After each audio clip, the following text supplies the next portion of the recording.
Report, attack on the Capitol, the investigation. Now reporting David Muir. Good afternoon again, everyone, and we're coming on the air for what is expected to be a key day here in the January 6th investigation, what could be a pivotal next chapter, in fact, for the January 6th committee. The 7th hearing just moments away from starting.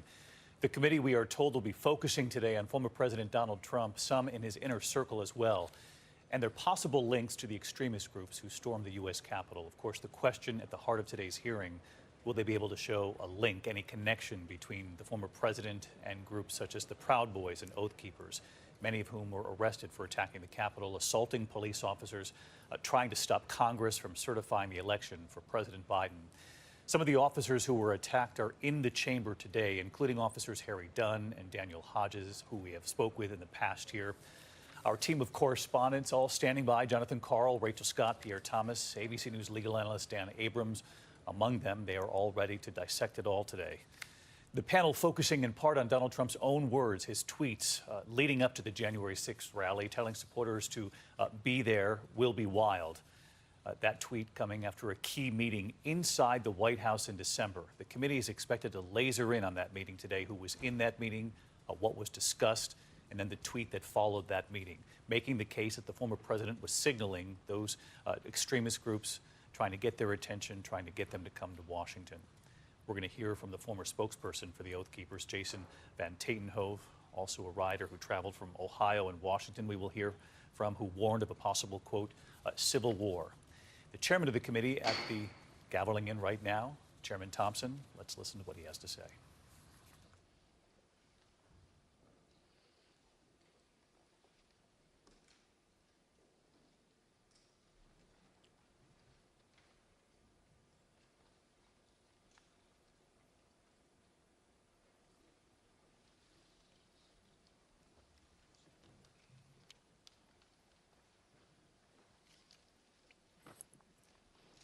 The Select Committee to investigate the January 6th attack on the United States Capitol will be in order.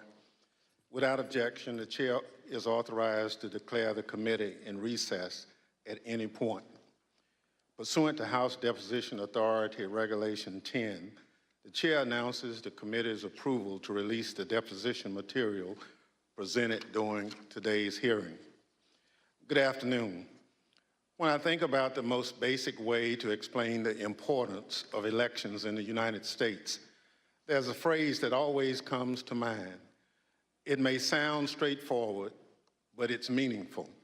We settle our differences at the ballot box.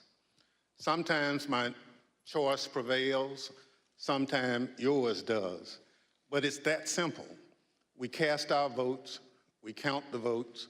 If something seems off with the results, we can challenge them in court, and then we accept the results. When you're on the losing side, that doesn't mean you have to be happy about it. And in the United States, there's plenty you can do and say so. You can protest, you can organize, you can get ready for the next election to try to make sure your side has a better chance the next time the people settle their differences at the ballot box. But you can't turn violent. You can't try to achieve your desired outcome through force or harassment or intimidation. Any real leader who sees their supporters going down that path, approaching that line, has a responsibility to say, stop.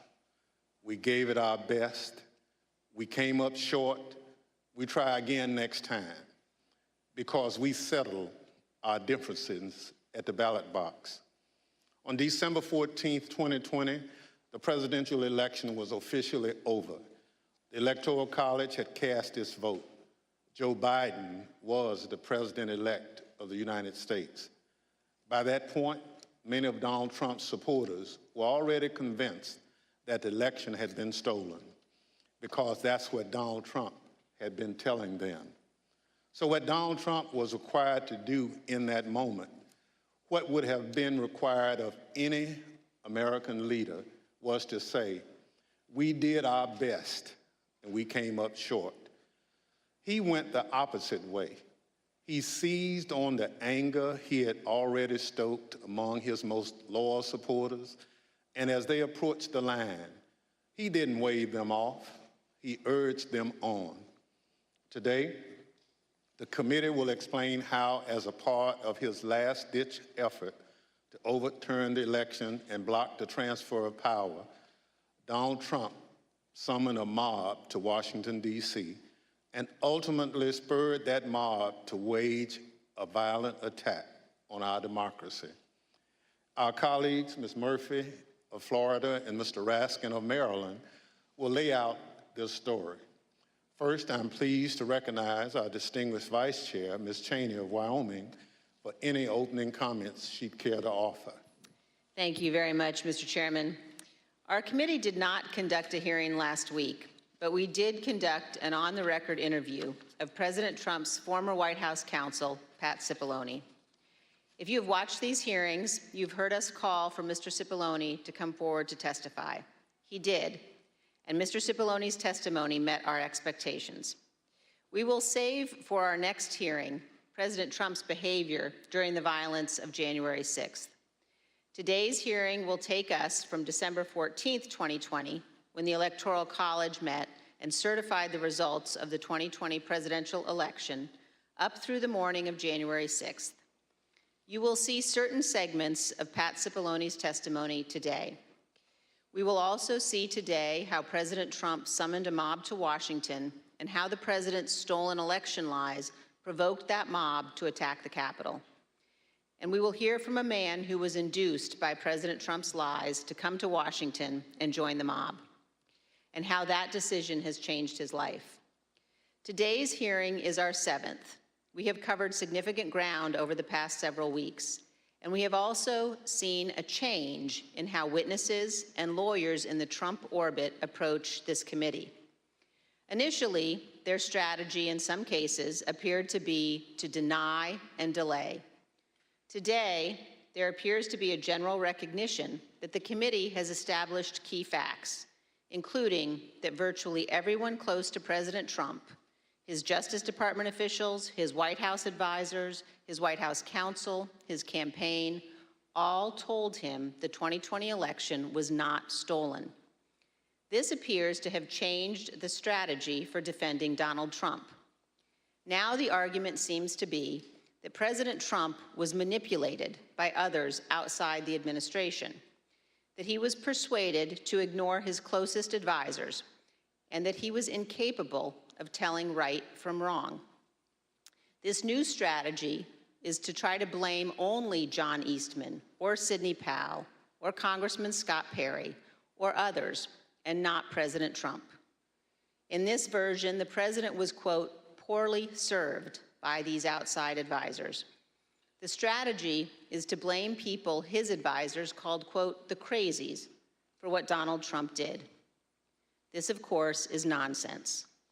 President Trump is a 76-year-old man. He is not an impressionable child. Just like everyone else in our country, he is responsible for his own actions and his own choices. As our investigation has shown, Donald Trump had access to more detailed and specific information showing that the election was not actually stolen than almost any other American. And he was told this over and over again. No rational or sane man in his position could disregard that information and reach the opposite conclusion. And Donald Trump cannot escape responsibility by being willfully blind. Nor can any argument of any kind excuse President Trump's behavior during the violent attack on January 6th. As you watch our hearing today, I would urge you to keep your eye on two specific points. First, you will see evidence that Trump's legal team, led by Rudy Giuliani, knew that they lacked actual evidence of widespread fraud sufficient to prove that the election was actually stolen. They knew it, but they went ahead with January 6th anyway. And second, consider how millions of Americans were persuaded to believe what Donald Trump's closest advisors in his administration did not. These Americans did not have access to the truth like Donald Trump did. They put their faith and their trust in Donald Trump. They wanted to believe in him. They wanted to fight for their country, and he deceived them. For millions of Americans, that may be painful to accept, but it is true. Thank you, Mr. Chairman. I yield back.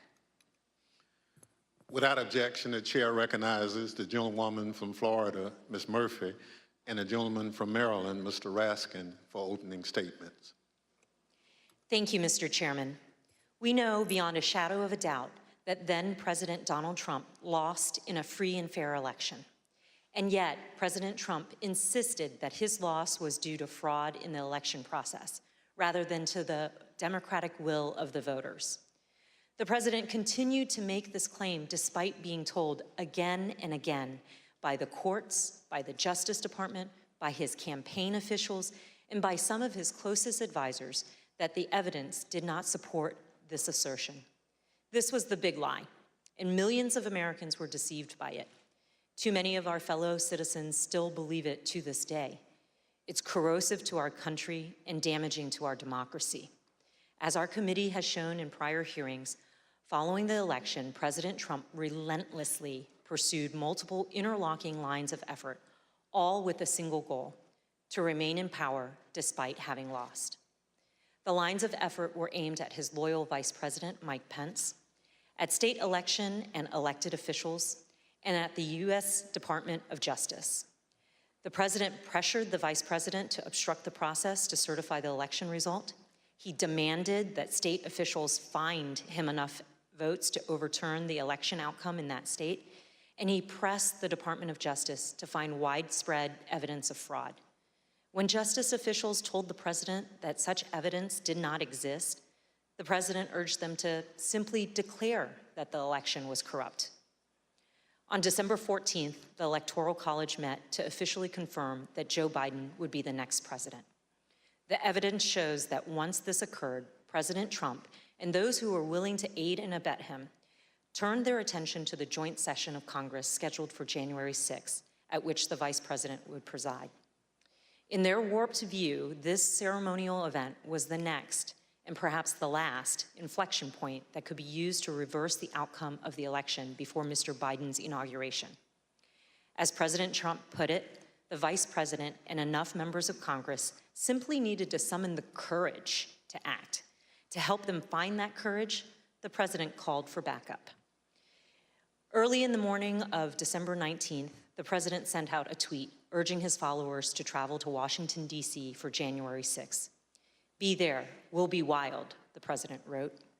As my colleague, Mr. Raskin, will describe in detail, this tweet served as a call to action, and in some cases, as a call to arms for many of President Trump's most loyal supporters. It's clear the president intended the assembled crowd on the January 6th to serve his goal. And as you have already seen, and as you will see again today, some of those who were coming had specific plans. The president's goal was to stay in power for a second term despite losing the election. The assembled crowd was one of the tools to achieve that goal. And in today's hearing, we will focus on events that took place in the final weeks leading up to January 6th, starting in mid-December. And we'll add color and context to evidence you've already heard about, and we'll also provide additional new evidence. For example, you'll hear about meetings in which the president entertained extreme measures designed to help him stay in power, like the seizure of voting machines. We will show some of the coordination that occurred between the White House and members of Congress as it relates to January 6th. And some of these members of Congress would later seek pardons. We will also examine some of the planning for the January 6th protests, placing special emphasis on one rally planner's concerns about the potential violence.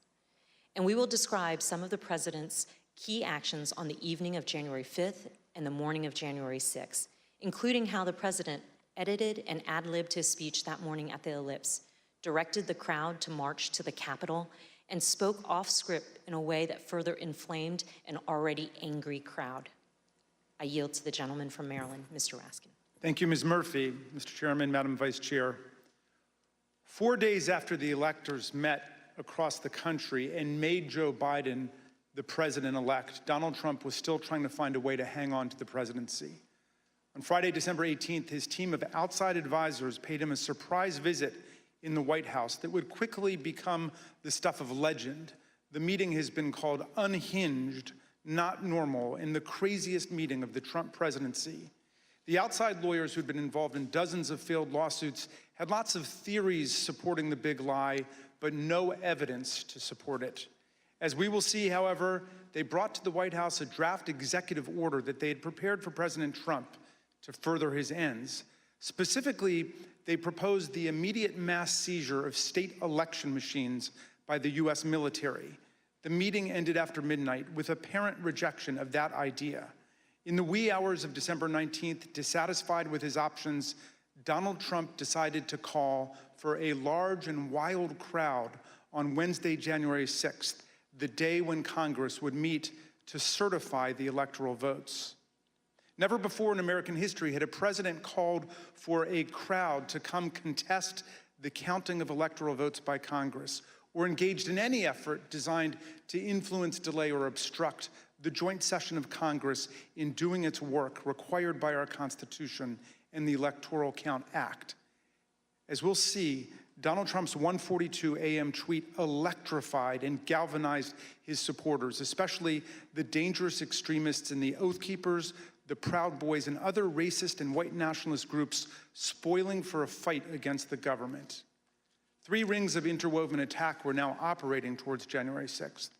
On the inside ring, Trump continued trying to work to overturn the election by getting Mike Pence to abandon his oath of office as vice president and assert the unilateral power to reject electoral votes. This would have been a fundamental and unprecedented breach of the Constitution that would promise Trump multiple ways of staying in office. Meanwhile, in the middle ring, members of domestic violent extremist groups created an alliance, both online and in person, to coordinate a massive effort to storm, invade, and occupy the Capitol.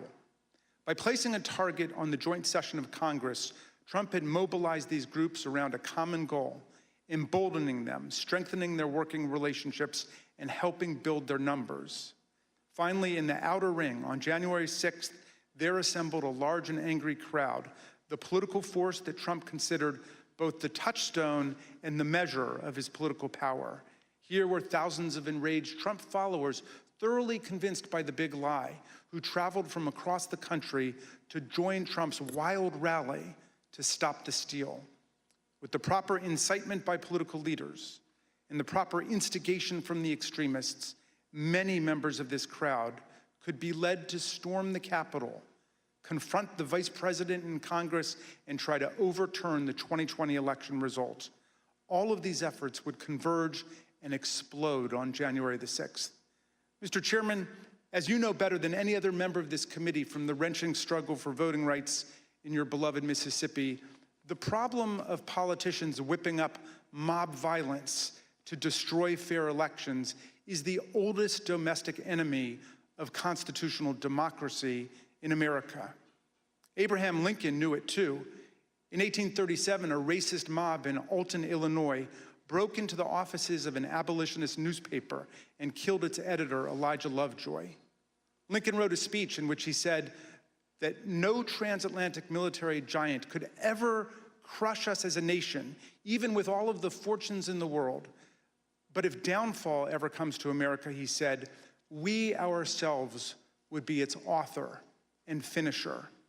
If racist mobs are encouraged by politicians to rampage and terrorize, Lincoln said, they will violate the rights of other citizens and quickly destroy the bonds of social trust necessary for democracy to work. Mobs and demagogues will put us on a path to political tyranny, Lincoln said. As we'll see today, this very old problem has returned with new ferocity today as a president who lost an election deployed a mob which included dangerous extremists to attack the constitutional system of election and the peaceful transfer of power. And as we'll see, the creation of the internet and social media has given today's tyrants tools of propaganda and disinformation that yesterday's despots could only have dreamed of. I yield back to the gentle lady from Florida, Ms. Murphy. Article 2 of the United States Constitution establishes the Electoral College. Each state's laws provide that electors are to be chosen by a popular vote. And on December 14th, 2020, electors met in all 50 states and the District of Columbia to cast their votes. Joseph Biden won by a margin of 306 to 232. The election was over. Mr. Biden was the president-elect. Before the Electoral College met, Donald Trump and his allies filed dozens of legal challenges to the election, but they lost over and over again, including in front of multiple judges President Trump had nominated to the bench.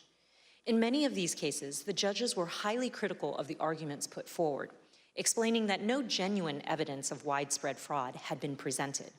For example, a federal judge in Pennsylvania said, "This court has been presented with strained legal arguments without merit and speculative accusations unsupported by evidence.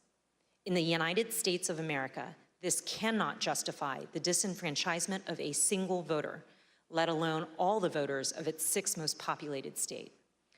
On December 15th, after the Electoral College certified the outcome, the Republican majority leader in the Senate acknowledged Mr. Biden's victory. Yesterday, electors met in all 50 states. So as of this morning, our country has officially a president-elect and a vice president-elect. Many millions of us had hoped the presidential election would yield a different result. But our system of government has processes to determine who will be sworn in on January the 20th. The Electoral College has spoken. So today I want to congratulate President-elect Joe Biden. Even members of President Trump's cabinet and his White House staff understood the significance of his losses in the courts and the absence of evidence of fraud. They also respected the constitutional certification by the Electoral College. Many of them told President Trump that it was time to concede the election to Mr. Biden. For example, then Secretary of Labor Jean Scalia, an accomplished lawyer and the son of late Justice Scalia, called President Trump in mid-December and advised him to concede and accept the rulings of the courts. And so I had to put a call into the president. I might have called on the 13th. We spoke, I believe, on the 14th, in which I conveyed to him that I thought that it was time for him to acknowledge that President Biden had prevailed in the election. But I communicated to the president that when that legal process is exhausted and when the electors have voted, that's the point at which that outcome needs to be expected. I told him that I did believe, yes, that once those legal processes were run, if fraud had not been established that had affected the outcome of the election, that unfortunately I believed that what had to be done was concede the outcome. As you've seen in prior hearings, President Trump's Justice Department, his White House staff, and his campaign officials were repeatedly telling him that there was no evidence of fraud sufficient to change the outcome of the election. And last week, we conducted an 8-hour interview with President Trump's White House counsel, Pat Cipollone. You'll see a number of excerpts of that interview today and even more in our next hearing. Mr. Cipollone told us that he agreed with the testimony that there was no evidence of fraud sufficient to overturn the election. I want to start by asking if you agree, Mr. Cipollone, with the conclusions of Matt Morgan and Bill Barr, of all of the individuals who evaluated those claims, that there is no evidence of election fraud sufficient to undermine the outcome in a particular state. Yes, I agree with that. And Mr. Cipollone also specifically testified that he believed that Donald Trump should have conceded the election. Did you believe, Mr. Cipollone, that the president should concede once you made the determination based on the investigations that you credited DOJ did and the campaign did? Did you, in your mind, form a belief that the president should concede the election loss at a certain point after the election? Well, again, I was the White House counsel. Some of those decisions are political, so to the extent that, but if your question is, did I believe he should concede the election at a point in time? Yes, I did. I believe Leader McConnell went onto the floor of the Senate, I believe in mid-December, and basically said, the process is done. That would be in line with my thinking on these things. As Attorney General Bill Barr testified, December 14th should have been the end of the matter. December 14th was the day that the states certified their votes and sent them to Congress. And in my view, that was the end of the matter. I didn't see, I thought that this would lead inexorably to a new administration. Mr. Cipollone also testified that the president's chief of staff, Mark Meadows, said he shared this view. Yeah. As early as that November 23rd meeting, we understand that there was discussion about the president possibly conceding the election. And specifically, we understand that Mark Meadows assured both you and Attorney General Barr that the president would eventually agree to a graceful exit. Do you remember Mr. Meadows making any such representation? Are you saying as part of that meeting or separately? Again, without getting into that meeting, I would say that is a statement and a sentiment that I heard from Mark Meadows. I see. And again, do you know if it was on November 23rd or some point? Again, it was probably, around that time, and it was probably subsequent to that time. It wasn't a one-time statement. Mr. Meadows has refused to testify, and the committee is in litigation with him. But many other White House officials shared the view that once the litigation ended and the Electoral College met, the election was over. And here's President Trump's former press secretary. I wanted to clarify, Ms. McEnany, so back to my previous question, it was your view then, or was it your view that the efforts to overturn the election should have stopped once the litigation was complete? In my view, upon the conclusion of litigation was when I began to plan for life after the administration. And this is what Ivanka Trump told us. December 14th was the day on which the Electoral College met, when these electors around the country met and cast the electoral votes consistent with the popular vote in each state. And it was obviously a public proceeding or a series of proceedings that President Biden had obtained the requisite number of electors. Was that an important day for you? Did that affect sort of your planning or your realization as to whether or not there was going to be an end of this administration?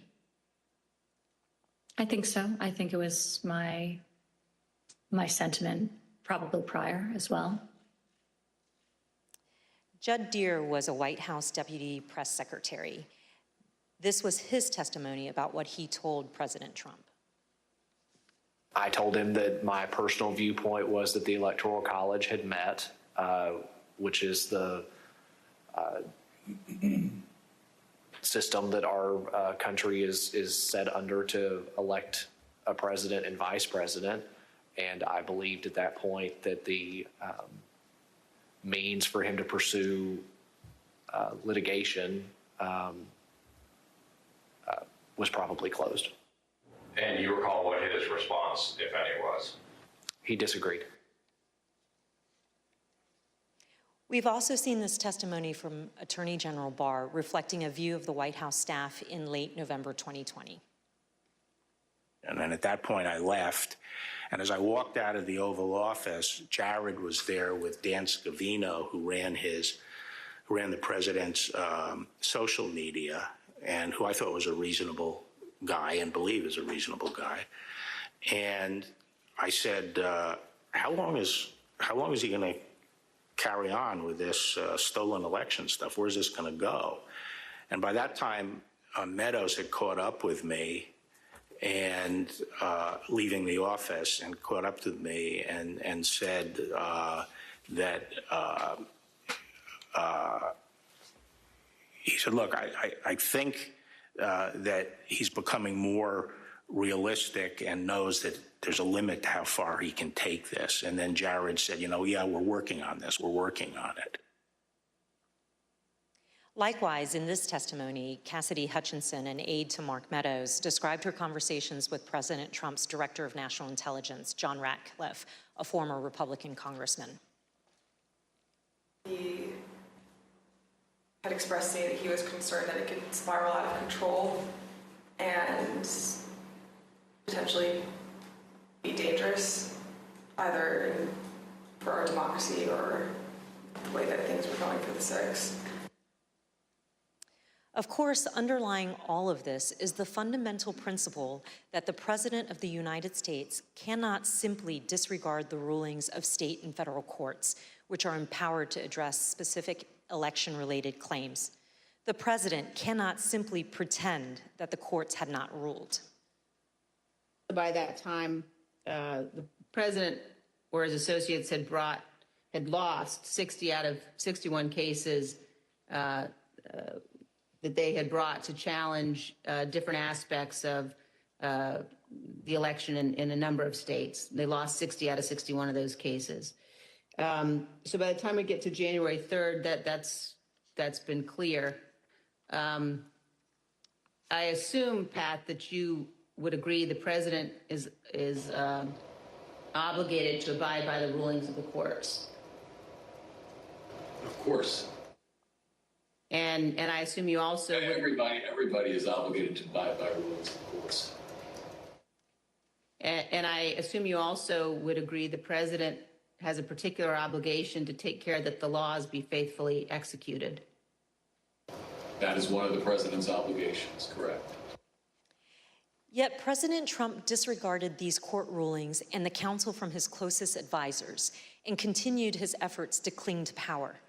In our prior hearings, you have heard considerable testimony about President Trump's attempts to corruptly pressure Vice President Pence to refuse to count electoral votes, to corrupt the Department of Justice, to pressure state officials and state legislatures, and to create and submit a series of fake electoral slates. Now, we will show you what other actions President Trump was taking between December 14th, 2020 and January 6th. I yield to the gentleman from Maryland, Mr. Raskin. Thank you, Ms. Murphy. Throughout our hearings, you've heard how President Trump made baseless claims that voting machines were being manipulated by foreign powers in the 2020 election. You've also heard Trump's Attorney General, Bill Barr, describe such claims as complete nonsense, which he told the president. Let's review that testimony. I saw absolutely zero basis for the allegations, but they were made in such a sensational way that they obviously were influencing a lot of people, members of the public, that there was this systemic corruption in the system and that their votes didn't count and that these machines controlled by somebody else were actually determining it, which was complete nonsense. And it was being laid out there. And I told them that it was crazy stuff and they were wasting their time on that. And it was doing a grave disservice to the country. We've learned that President Trump's White House counsel agreed with the Department of Justice about this. Attorney General Barr made a public announcement on December 1st, less than a month after the election, that he had seen no suspended fraud sufficient. Fair to say that by December 1st, you had reached the same conclusion? It's fair to say that I agree with Attorney General Barr's conclusion on December 1st. Yes, I did, and I supported that conclusion. However, the strong rejection of the Attorney General and the White House counsel of these claims did not stop the president from trying to press them in public. But that's not all he did. Indeed, as you'll see in this clip, the president asked Attorney General Bill Barr to have the Department of Justice seize voting machines in the states. My recollection is the president said something like, well, we could get to the bottom, some people say we could get to the bottom of this if the department seized the machines. It was a typical way of raising a point. And I said, absolutely not. There's no probable cause, and I'm not going to seize any machines. And that was that. Yeah. But this wasn't the end of the matter. On the evening of December 18th, 2020, Sidney Powell, General Michael Flynn, and others entered the White House for an unplanned meeting with the president, the meeting that would last multiple hours and become hot-blooded and contentious. The executive order behind me on the screen was drafted on December the 16th, just 2 days after the Electoral College vote, by several of the president's outside advisors over a luncheon at the Trump International Hotel. As you can see here, this proposed order directs the Secretary of Defense to seize voting machines, quote, effective immediately, but it goes even further than that. Under the order, President Trump would appoint a special counsel with the power to seize machines and then charge people with crimes with all resources necessary to carry out her duties. The specific plan was to name Sidney Powell as special counsel, the Trump lawyer who had spent the post-election period making outlandish claims about Venezuelan and Chinese interference in the election, among others. Here's what White House counsel Pat Cipollone had to say about Sidney Powell's qualifications to take on such expansive authority. I don't think Sidney Powell would say that I thought it was a good idea to appoint her special counsel. I was vehemently opposed. I didn't think she should be appointed to anything. Sidney Powell told the president that these steps were justified because of her evidence of foreign interference in the 2020 election. However, as we've seen, Trump's allies had no such evidence and, of course, no legal authority for the federal government to seize state voting machines. Here's Mr. Cipollone again denouncing Sidney Powell's terrible idea. There was a real question in my mind and a real concern, particularly after the Attorney General had reached a conclusion that there wasn't sufficient election fraud to change the outcome of the election. When other people kept suggesting that there was, the answer is, what is it? And at some point, you have to put up or shut up. That was my view. Why was this, on a broader scale, a bad idea for the country? To have the federal government seize voting machines, it's a terrible idea for the country. That's not how we do things in the United States. There's no legal authority to do that. And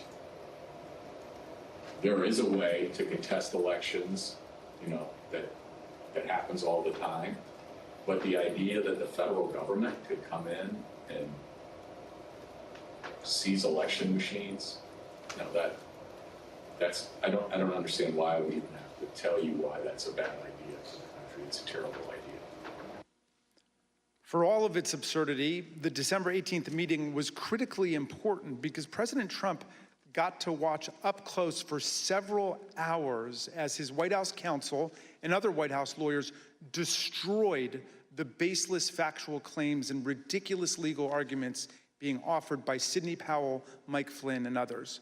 President Trump now knew all these claims were nonsense, not just from his able White House lawyers, but also from his own Department of Justice officials and indeed his own campaign officials. As White House counsel Pat Cipollone told us, with respect to the whole election fraud issue, to me, it's sort of, if you're going to make those kind of claims, and people were open to them early on because people were making all sorts of claims, and the real question is, show the evidence, okay? It wasn't just the Justice Department, the Trump campaign, and the Trump White House lawyers who knew it. Even Rudy Giuliani's own legal team admitted that they did not have any real evidence of fraud sufficient to change the election result. Here's an email from Rudy Giuliani's lead investigator, Bernie Kerik, on December 28, 2020, to Chief of Staff Mark Meadows. Mr. Kerik did not mince any words. We can do all the investigations we want later, but if the president plans on winning, it's the legislators that have to be moved, and this will do just that. Mr. Kerik wanted the president to win. What he didn't say in this email was what he would later tell the Select Committee in a letter that his lawyer wrote to us in November. The letter said, quote, "It was impossible for Mr. Kerik and his team to determine conclusively whether there was widespread fraud or whether that widespread fraud would have altered the outcome of the election." In other words, even Rudy Giuliani's own legal team knew before January 6th that they hadn't collected enough actual evidence to support any of their stolen election claims. Here's what Trump campaign senior advisor Jason Miller told the committee about some of the so-called evidence of fraud that the campaign had seen from the Giuliani team. So do you know what the examples of fraud, numbers, names, and supporting evidence was that you sent to Mo Brooks's office? And when I say you, I mean you or the campaign. There's some very, very general documents as far as say, for example, here are the handful of dead people in several different states. Here are explanations on a couple of the legal challenges, as far as saying that the rules were changed in an unconstitutional manner. But it was, to say that it was thin is probably an understatement. Here's how President Trump's deputy campaign manager described the evidence of fraud that the campaign had seen. You never came to learn or understand that Mayor Giuliani had produced evidence of election fraud. Is that fair? That's fair. And here's testimony that we received from the Speaker of the Arizona House of Representatives, Rusty Bowers, about an exchange that he had with Rudy Giuliani after the election. At some point, did one of them make a comment that they didn't have evidence, but they had a lot of theories? That was Mr. Giuliani. Chief of Staff Mark Meadows told people that he thought Trump should concede around the time the Electoral College certified the result. But nonetheless, he later worked to try to facilitate President Trump's wishes. Here's what Cassidy Hutchinson told us. During this period, I perceived his goal with all of this to keep Trump in office. He had very seriously and deeply considered the allegations of voter fraud. But when he began acknowledging that maybe there wasn't enough voter fraud to overturn the election, I witnessed him start to explore potential constitutional loopholes more extensively, which I then connected with John Eastman's theories. The startling conclusion is this: even an agreed upon complete lack of evidence could not stop President Trump, Mark Meadows, and their allies from trying to overturn the results of a free and fair election. So let's return to that meeting at the White House on the evening of December 18. That night, a group showed up at the White House, including Sidney Powell, retired Lieutenant General Michael Flynn, and former Overstock.com CEO Patrick Byrne. After gaining access to the building from a junior White House staffer, the group made their way to the Oval Office. They were able to speak with the president by himself for some time until White House officials learned of the meeting. What ensued was a heated and profane clash between this group and President Trump's White House advisors, who traded personal insults, accusations of disloyalty to the president, and even challenges to physically fight. The meeting would last over 6 hours, beginning here in the Oval Office, moving around the West Wing, and many hours later, ending up in the president's private residence. The Select Committee has spoken with 6 of the participants, as well as staffers who could hear the screaming from outside the Oval Office. What took place next is best told in their own words, as you will see from this video. Did you believe that it was going to work, that you were going to be able to get to see the president without an appointment? I had no idea. In fact, you did get to see the president without an appointment. We did. How much time did you have alone with the president? And I say alone, you had other people with you, but right from his aides before the crowd came running? Probably no more than 10 or 15 minutes.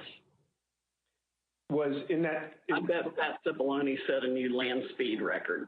I got a call either from Molly or Hirschman that I need to get to the Oval Office. So that was the first point that I had recognized, okay, there was nobody in there from the White House. Mark's gone. What's going on right now? I opened the door And I walked in, I saw General Flynn, I saw Sidney Powell sitting there. I was not happy to see the people in the Oval Office. Explain why. Well, again, I don't think they were providing. Well, first of all, the overstock person, I've never knew who this guy was. Actually, the first thing I did, I walked in, I looked at him, and I said, "Who are you?" And he told me. I don't think any of these people were providing the president with good advice, and so I didn't understand how they had gotten in. In the short period of time that you had with the president, did he seem receptive to the presentation that you were making? He was very interested in hearing particularly about the CISA finding and the terms of 13848 that apparently nobody else had bothered to inform him of. I was asking, like, you claiming the Democrats were working with Hugo Chavez, Venezuelans, and whomever else. And at one point, General Flynn took out a diagram that supposedly showed IP addresses all over the world, and who was communicating with whom via the machines, and some comment about like Nest thermostats being hooked up to the internet. So it's been reported that during this meeting, Ms. Powell talked about Dominion voting machines and made various election fraud claims that involve foreign countries such as Venezuela, Iran, and China. Is that accurate? Sure. Was the meeting tense? Oh, yeah. It was not a casual meeting. Explain. I mean, at times there were people shouting at each other, hurling insults at each other. It wasn't just sort of people sitting around on a couch, like chit-chatting. Do you recall whether he raised to Ms. Powell the fact that she and the campaign had lost all of the 60 cases that they had brought in litigation? Yes, he raised that. And what was the response? I don't remember what she said. I don't think it was a good response. Cipollone and Hirschman and whoever the other guy was showed nothing but contempt and disdain of the president. Yeah, I remember the three of them were really sort of forcefully attacking me verbally. Derek, and we were pushing back, and we were asking one simple question as a general matter. Where is the evidence? So, what response did you get when you asked Ms. Powell and her colleagues, where's the a variety of responses based on my current recollection, including, can't believe you would say something like, things like this, like, what do you mean, where's the evidence? You should know, and things like that, or, a disregard, I would say, a general disregard for the importance of actually backing up what you say with facts. And, then there was discussion of, well, we don't have it now, but we will have it or whatever. I mean, if it had been me sitting in his chair, I would have fired all of them that night and had them escorted out of the building. But Derek and I both challenged what she was saying. And she says, well, the judges are corrupt. And I was like, everyone? Every single case that you've done in the country you guys lost, every one of them is corrupt, even the ones we appointed? And I'm being nice. I was much more harsh to her. So one of the other things that's been reported that was said during this meeting was that President Trump told White House lawyers, Mr. Hirschman and Mr. Cipollone, that they weren't offering him any solutions, but Ms. Powell and others were. So why not try what Ms. Powell and others were proposing? Do you remember anything along those lines being said by President Trump? I do. That sounds right. I think that it got to the point where the screaming was completely out there. I mean, you got people walk in, it was late at night, it had been a long day, and what they were proposing, I thought was nuts. I'm going to categorically describe it as, you guys are not tough enough. Or maybe I put it another way, you're a bunch of pussies. Excuse the expression, but I'm almost certain the word was used. Flynn screamed at me that I was a quitter and everything, kept on standing up and turning around and screaming at me. And then at a certain point, I had it with him. So I yelled back. Either come over or sit your effing ass back down. The president and the White House team went upstairs to the residence, but to the public part of the residence, you know, the big parlor where you can have meetings in the conference room. Oval. They call that the yellow oval? Yes, exactly. The yellow Oval Office. I always called it the upper. And I'm not exactly sure where the Sydney group went. I think maybe the Roosevelt room. And I stayed in the cabinet room, which is kind of cool. I really like that. All by myself.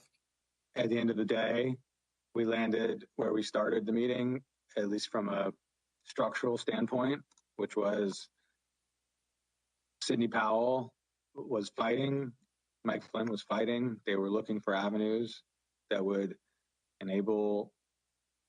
result in President Trump remaining President Trump for a second term. The meeting finally ended after midnight.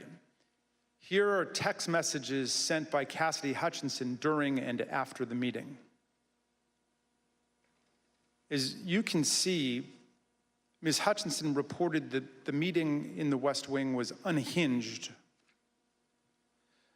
The meeting finally broke up after midnight during the early morning of December 19. Cassidy Hutchinson captured the moment of Mark Meadows escorting Rudy Giuliani off the White House grounds to, quote, make sure he didn't wander back into the mansion. Certain accounts of this meeting indicate that President Trump actually granted Ms. Powell's security clearance and appointed her to a somewhat ill-defined position of special counsel. He asked Pat Cipollone if he had the authority to name me special counsel, and he said yes. And then he asked him if he had the authority to give me whatever security clearance I needed, and Pat Cipollone said yes. And then the president said, okay, you know, I'm naming her that, and I'm giving her security clearance. And then shortly before we left, and it totally blew up, was when Cipollone and/or Hirschman and whoever the other young man was said, you can name her whatever you want to name her, and no one's going to pay any attention to it. How did he respond? How did the president respond to that? Something like, you see what I deal with this all the time. Over the ensuing days, no further steps were taken to appoint Sidney Powell, but there is some ambiguity about what the president actually said and did during the meeting. Here is how Pat Cipollone described it. I don't know what her understanding of whether she had been appointed, what she had been appointed to. Okay. In my view, she hadn't been appointed to anything and ultimately wasn't appointed to anything because there had to be other steps taken. So that was my view when I left the meeting, but she may have a different view and others may have a different view and the president may have a different view. Were any steps taken, including the president himself, telling her she'd been appointed? Again, I'm not going to get into what the president said in the meeting. You know, my recollection is you're not appointed till steps are taken to get the paperwork done.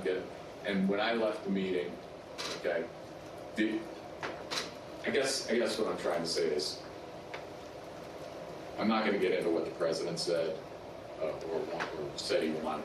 Mr. Cipollone, when the matter continued to flare up over the next several days, was it your understanding that Sidney Powell was still seeking an appointment, or that she was asserting that she had been appointed by the president at the December 18 meeting? You know, now that you mentioned it, probably both. You know, in terms of, like, I think she may have been of the view that she had been appointed and was seeking to, you know, get that done, and that she should be appointed. As you listen to these clips, remember that Ms. Powell, the person who President Trump tried to make special counsel, was ultimately sanctioned by a federal court and sued by Dominion Voting Systems for defamation. In her own defense to that lawsuit, Sidney Powell argued that, quote, no reasonable person would conclude that the statements were truly statements of fact. Not long after Sidney Powell, General Flynn, and Rudy Giuliani left the White House in the early hours of the morning, President Trump turned away from both his outside advisors' most outlandish and unworkable schemes and his White House counsel's advice to swallow hard and accept the reality of his loss. Instead, Donald Trump issued a tweet that would galvanize his followers, unleash a political firestorm, and change the course of our history as a country. Trump's purpose was to mobilize a crowd. And how do you mobilize a crowd in 2020? With millions of followers on Twitter, President Trump knew exactly how to do it. At 1:42 a.m. on December 19, 2020, shortly after the last participants left the unhinged meeting, Trump sent out the tweet with his explosive invitation. Trump repeated his big lie and claimed it was, quote, statistically impossible to have lost the 2020 election before calling for a big protest in D.C. on January 6th. Be there, will be wild. Trump supporters responded immediately. Women for America First, a pro-Trump organizing group, had previously applied for a rally permit for January 22nd and 23rd in Washington, D.C., several days after Joe Biden was to be inaugurated. But in the hours after the tweet, they moved their permit to January 6th, 2 weeks before. This rescheduling created the rally where Trump would eventually speak. The next day, Ali Alexander, leader of the Stop the Steal organization and a key mobilizer of Trump supporters, registered wildprotest.com, named after Trump's tweet. Wildprotest.com provided comprehensive information about numerous newly organized protest events in Washington. It included event times, places, speakers, and details on transportation to Washington, D.C. Meanwhile, other key Trump supporters, including far-right media personalities, began promoting the wild protest on January 6th. It's Saturday, December 19th. The year is 2020. And one of the most historic events in American history has just taken place. President Trump, in the early morning hours today, tweeted that he wants the American people to march on Washington, D.C. on January 6, 2021. And now Donald Trump is calling on his supporters to descend on Washington, D.C., January 6th. He is now calling on we, the people, to take action and to show our numbers. We're going to only be saved by millions of Americans moving to Washington, occupying the entire area, if necessary, storming right into the Capitol. You know, we know the rules of engagement. If you have enough people, you can push down any kind of a fence or a wall. This could be Trump's last stand.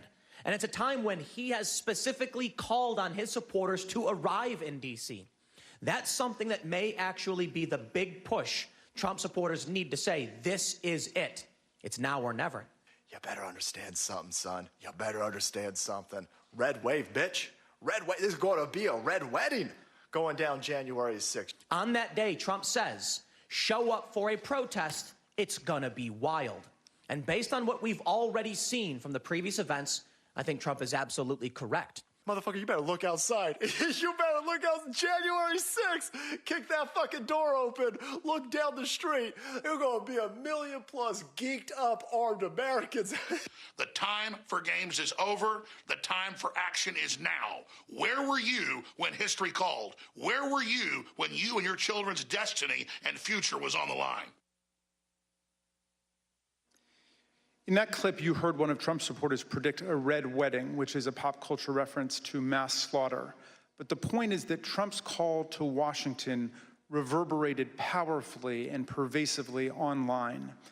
The committee has interviewed a former Twitter employee who explained the effect that Trump had on the Twitter platform. This employee was on the team responsible for platform and content moderation policies on Twitter throughout 2020 and 2021. The employee testified that Twitter considered adopting a stricter content moderation policy after President Trump told the Proud Boys to stand back and stand by from the lectern at the September 29th presidential debate. But Twitter chose not to act. Here's the former employee whose voice has been obscured to protect their identity, discussing Trump's stand back and stand by comment and the effect it had. My concern was that the former president, for seemingly the first time, was speaking directly to extremist organizations and giving them directives. We had not seen that sort of direct communication before. And that concerned me. So just to clarify further, you were worried, and others at Twitter were worried, that the president might use your platform to speak directly to folks who might be incited to violence? Yes. I believe that Twitter relished in the knowledge that they were also the favorite and most used service of the former president, and enjoyed having that sort of power within the social media ecosystem. If President Trump were anyone else, would it have taken until January 8th, 2021 for him to be suspended? Absolutely not. If the former President Donald Trump were any other user on Twitter, he would have been permanently suspended a very long time ago. Despite these grave concerns, Trump remained on the platform completely unchecked. Then came the December 19 tweet and everything it inspired. Indeed, it felt as if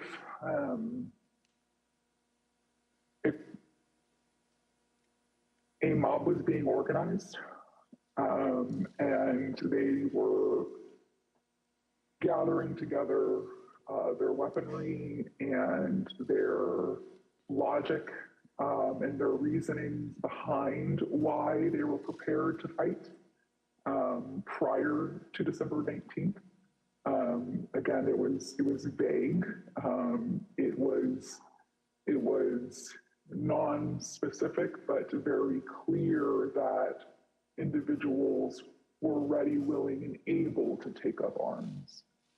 After this tweet on December 19th, again, it became clear not only were these individuals ready and willing, but the leader of their cause was asking them to join him in this cause and in fighting for this cause in DC on January 6th as well. I will also say what shocked me was the responses to these tweets, right? So these were a lot of the locked and loaded, stand back, stand by, those tweets were in response to Donald Trump saying things like this, right? So there would be a response that said, big protest in DC on January 6th, be there, be wild, and someone would respond and say, I'm locked and loaded and ready for Civil War Part 2, right? I very much believe that Donald Trump posting this tweet on December 19th was essentially staking a flag in DC on January 6th for his supporters to come and rally. And you were concerned about the potential for this gathering becoming violent? Absolutely. Indeed, many of Trump's followers took to social media to declare that they were ready to answer Trump's call. One user asked, is the 6th D-Day? Is that why Trump wants everyone there? Another asserted, Trump just told us all to come armed. Fucking A, this is happening. A third took it even further. It will be wild means we need volunteers for the firing squad. Jim Watkins, the owner of 8kun, the fringe online forum that was birthplace of the QAnon extremist movement, confirmed the importance of Trump's tweet. Why did you first decide to go to D.C. for January 6th? When the President of the United States announced that he was going to have a rally, then I bought ticket and went. Watkins was at the Capitol on January 6th. Some who have since been indicted for their involvement in the attack on the Capitol also responded. One of them posted on the 19th, quote, "Calling all patriots, be in Washington, D.C., January the 6th. This wasn't organized by any group. DJT has invited us, and it's going to be wild." Some of the online rhetoric turned openly homicidal and white nationalist, such as, "Why don't we just kill them, every last Democrat, down to the last man, woman, and child? And it's time for the day of the rope. White revolution is the only solution." Others realized that police would be standing in the way of their effort to overturn the election. So one wrote, "I'm ready to die for my beliefs. Are you ready to die, police?" Another wrote on the Donald.win, "Cops don't have standing if they're laying on the ground in a pool of their own blood." The Donald.win was an openly racist and anti-Semitic forum. The Select Committee deposed that site's founder, Jody Williams. He confirmed how the president's tweet created a laser-like focus on the date of January the 6th. People have been talking about going to D.C. as soon as the election was over. And do you recall whether or not the conversation around those dates centered on the 6th after the president's tweet? Oh, sure. Yeah. I mean, after it was announced that, you know, he was going to be there on the 6th to talk, yes. Then anything else was kind of shut out, and it was just going to be on the 6th. Okay. And that was pretty clearly reflected in the content on the site? Yeah, sure. On that site, many shared plans and violent threats. "Bring handcuffs and wait near the tunnels," wrote one user. A commenter replied, suggesting zip ties instead. One post encouraged others to come with body armor, knuckles, shields, bats, pepper spray, whatever it takes. All of those were used on the 6th. The post concluded, "Join your local Proud Boys chapter as well." The Donald.win featured discussions of the tunnels beneath the Capitol complex, suggestions for targeting members of Congress, and encouragement to attend this once-in-a-lifetime event. While Trump supporters grew more aggressive online, he continued to rile up his base on Twitter. He said there was overwhelming evidence that the election was the biggest scam in our nation's history. As you can see, the president continued to boost the event, tweeting about it more than a dozen times in the lead up to January the 6th. Mr. Chairman, I reserve. The chair requests that those in the hearing room remain seated until the Capitol Police have escorted members from the room. Pursuant to the order of the committee of today, the chair declares the committee in recess for a period of approximately 10 minutes. You have been watching the 7th hearing from the January 6th committee in Washington, the Select Committee, a bipartisan committee, nearly a year-long investigation. And today, what they are trying to do is connect the dots in establishing that multiple judges across this nation, including several appointed by the former president, his administration, that ruled not in his favor, that there was no widespread fraud that would change the outcome of the election, that then the focus turned elsewhere. They talked in detail about a meeting at the White House on December 18th that went well into the night and into the early morning hours. The fights that ensued, certainly not physical, but verbal, and it was described in great detail today between the president's team inside the West Wing, members of that team, the White House counsel, Pat Cipollone, chief among them, calling out the people who'd been invited into the West Wing, walking into a meeting and essentially asking one gentleman at the meeting, "Who are you?" Talking about Sidney Powell, the the lawyer who was embracing conspiracy theories and suggesting that when the president wanted to name her special counsel and establish what some had wanted the president to sign an executive order to seize voting machines across this country. Pat Cipollone testifying that there were many within the West Wing, the inner circle of the former Trump administration, who said this would not happen and said that Sidney Powell should not be appointed to anything in so many words. It was then laid out in great detail that in the early morning hours after that meeting, that was described as wild, among other things, inside the White House, that the president then tweeted about January 6th, saying, "Be there, it will be wild." And what you have just witnessed moments ago in front of the American people are a number of the not only social media outlets, but platforms and various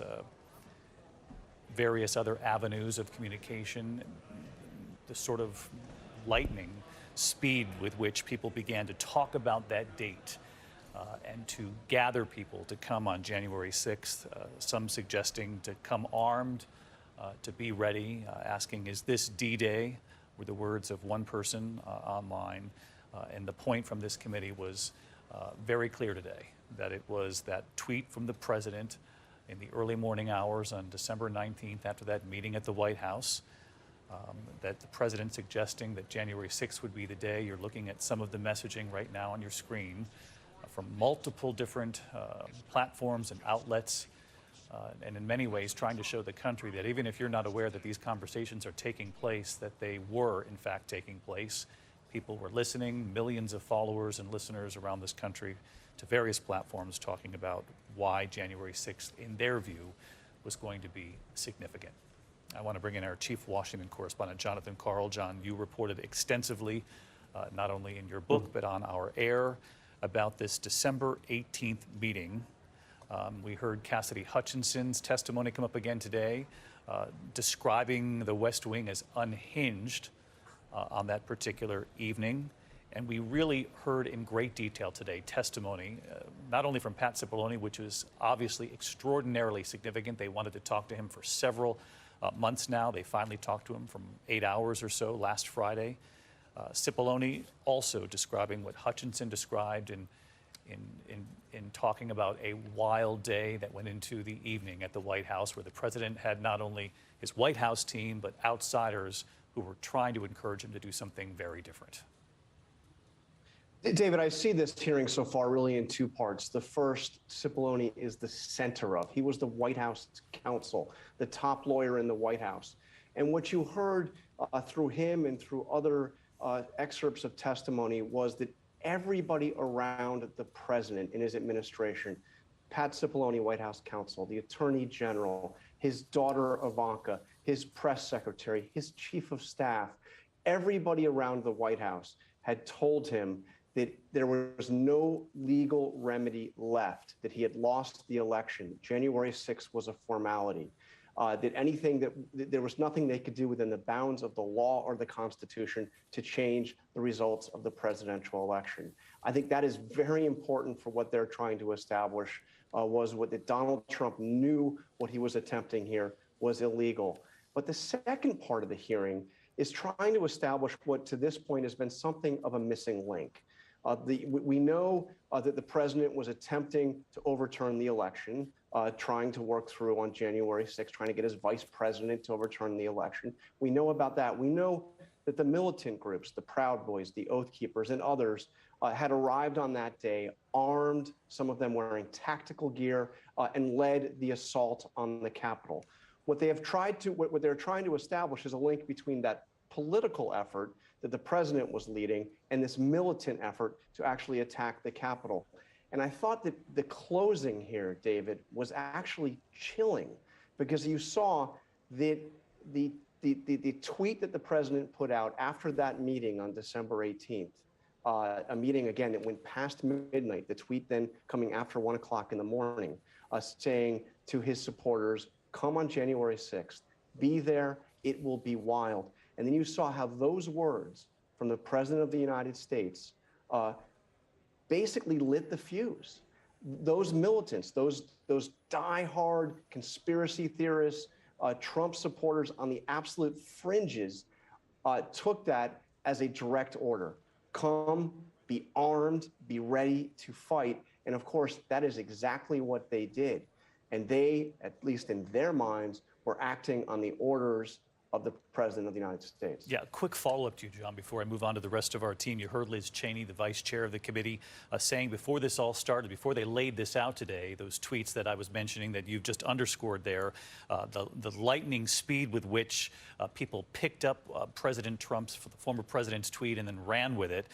She said before the hearing even began today, this testimony, that President Trump is a 76-year-old man, not an impressionable child, saying that Trump cannot escape responsibility by being willfully blind, that he's the former president, that he should be fully aware of the power of his words, of a tweet, and certainly they laid that out here just moments ago, John.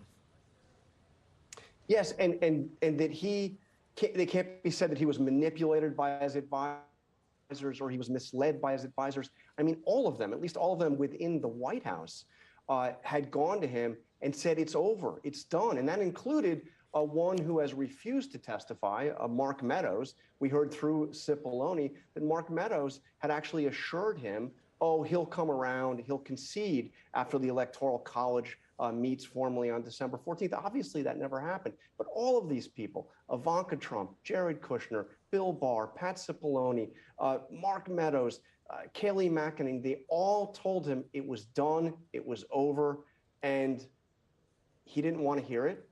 He went forward with this, and he turned to the more conspiracy-minded and the more militantly minded supporters to try to do something what the committee is trying to establish outside the bounds of the law and the Constitution. Turning to others, thank you, John Carl. Turning to others, including Michael Flynn, Sidney Powell, who, of course, we heard there in testimony, he wanted to name a special counsel. And Sidney Powell, actually, who Dominion Voting Systems has gone after for defamation. She has said in her response, her defense, Sidney Powell has said no reasonable person would conclude that her statements were truly statements of fact. During that time. I want to bring in Rachel Scott. She's up on Capitol Hill. And Rachel, we know that inside this hearing room, multiple officers who were among those who were attacked on that day, and when they heard the tweets and the messages that immediately went out from all of these groups around the country after President Trump's tweet, I gather that must have landed for them because they continue to live this to this day. David, they really do. They continue to relive the trauma of January 6th. Every single day they come back into this building. And David, you spoke exclusively with these officers on the anniversary of January 6th. They described the chaos of what they experienced that day. Well, they have come here to almost every single hearing. Officer Harry Dunn, Officer Daniel Hodges, sitting there in the front row along with some of the widows of the officers that were killed in the aftermath of the January 6th insurrection. I had an opportunity to speak with Officer Harry Dunn. He told me that he expects today to be extremely triggering, especially for what is to come next in these hearings. And that is the testimony of an accused rioter, Stephen Ayers, who warned of a possible civil war on January 6th, who shared and spotlighted on his own social media those words from the former president, calling for his supporters to come to the Capitol to gather on January 6th. They are expecting this to be triggering, but Officer Harry Dunn told me that he expects an apology for the entire congressional community that had to deal with. He said anything that stopped short of that would not be enough for him, David. Rachel Scott, live on the Hill. Rachel, thank you as always. I want to bring in Dan Abrams, our legal analyst here at ABC. And Dan, a question many people at home ask often, whether they support Donald Trump or not. Given what they heard in the last hearing, that Donald Trump knew there were those who were armed at the ellipse, he said, let them in. They're not here for me, in so many words. He then sent them up to the Capitol. He wanted to go to the Capitol himself, as we heard in that testimony from Hutchinson, Cassidy Hutchinson. And now today, we see this tweet, which we were certainly aware of, but now we know the backstory to this, the tweet that comes out in the early morning hours, December 19th, January 6th, be there, it'll be wild. And then the immediate response to that, all of the groups and the mobilization across this country from some of the most extreme voices in this country. So the question that people have at home is, could there be any criminal liability here for the former president? Well, there certainly could be, but I think it was actually the last hearing that got them a step closer than what we just heard. meaning the fact that the president knew that there were people who were armed, who were going to be heading to the Capitol. The issue today is you can evaluate what we just heard, and it's obviously very disturbing. It is indefensible. It is a moral and political issue. The question becomes, what is the legal standard? When do you cross that legal line? And I think that was very important as to what Liz Cheney said about not being willfully blind. Unfortunately, when it comes to the law, if they're going to prosecute Donald Trump based on what we know today, I think they're going to need more than just a tweet and how people reacted to it. Because the president could certainly say, I told people to be peaceful. I used that word on January 6th. If the Department of Justice is going to prosecute the former president of the United States, they are going to want to be convinced that they have a case beyond a reasonable doubt that they can win.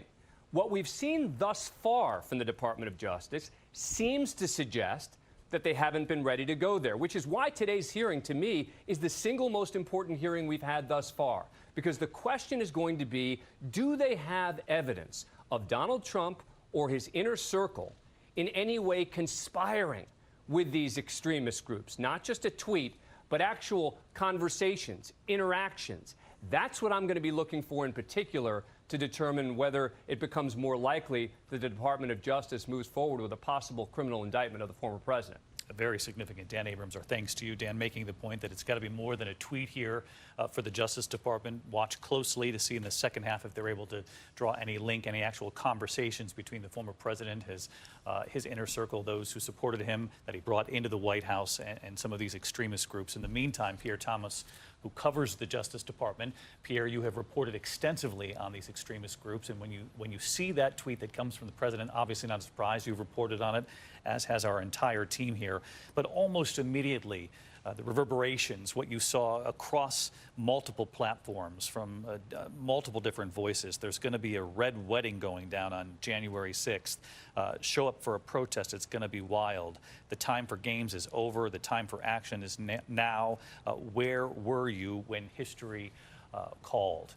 Those are the messages that went out almost immediately after the president's tweet, showing the force and the power of these voices that many people who go about their daily business, taking care of their own families in this country, their own duties, their own workday, have little time to pay attention to these other voices, but they carry significant power and weight, even if you're not aware of them. Indeed, David. The fundamental question that the Justice Department is going to have to resolve. You see that where the committee has clearly established that Donald Trump, the former president of the United States, was told by the Justice Department. We now have the clear evidence today that Pat Cipollone, his White House counsel, had told him, it's over, you lost, basically. The question the Justice Department is going to have to resolve is, once he knew that, did he use the power and the weight and the force of his office illegally to try to stop the certification of Joe Biden? That's a huge question the Justice Department is going to have to resolve. And one of the things we know that they're looking for is they're focusing on the violence.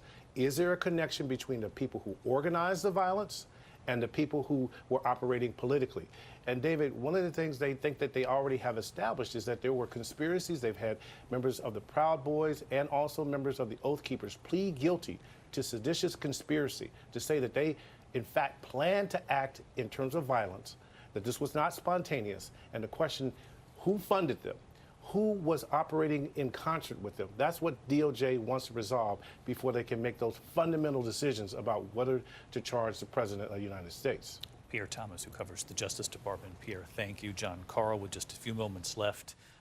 Will be something this afternoon in front of the American people inside these extremist groups, the testimony we're about to hear.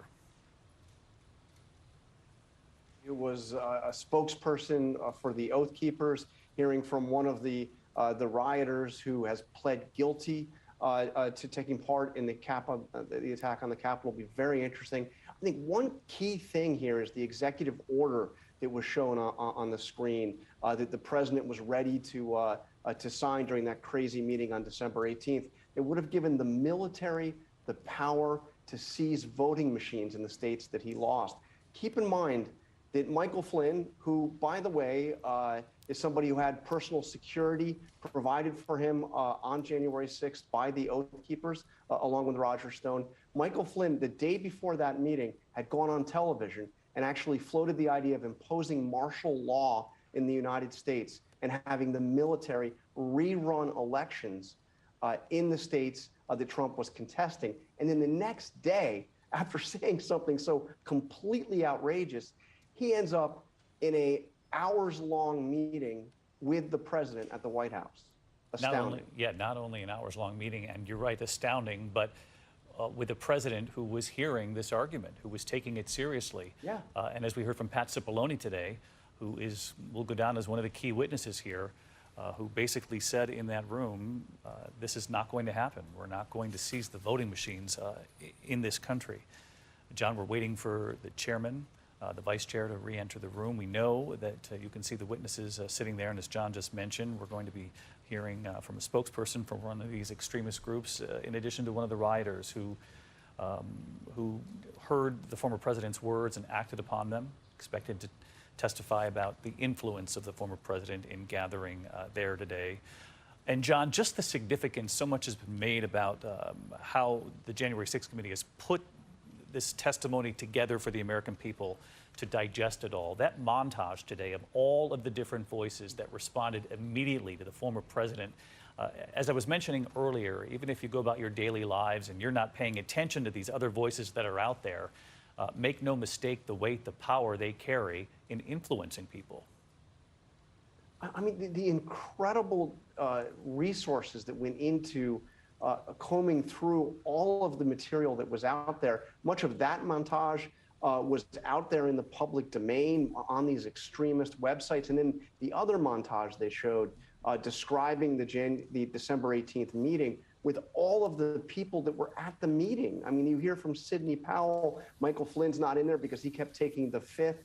But you hear from the White House lawyers, not just from Pat Cipollone, Eric Hirschman, who was there, Derek Lyons. They really have gone through and reconstructed minute by minute the key moments that led up to January 6th, both inside the White House and then inside the outer fringes of the extremist groups that were active on January 6th, the far right fringes of the internet, both kind of coming together.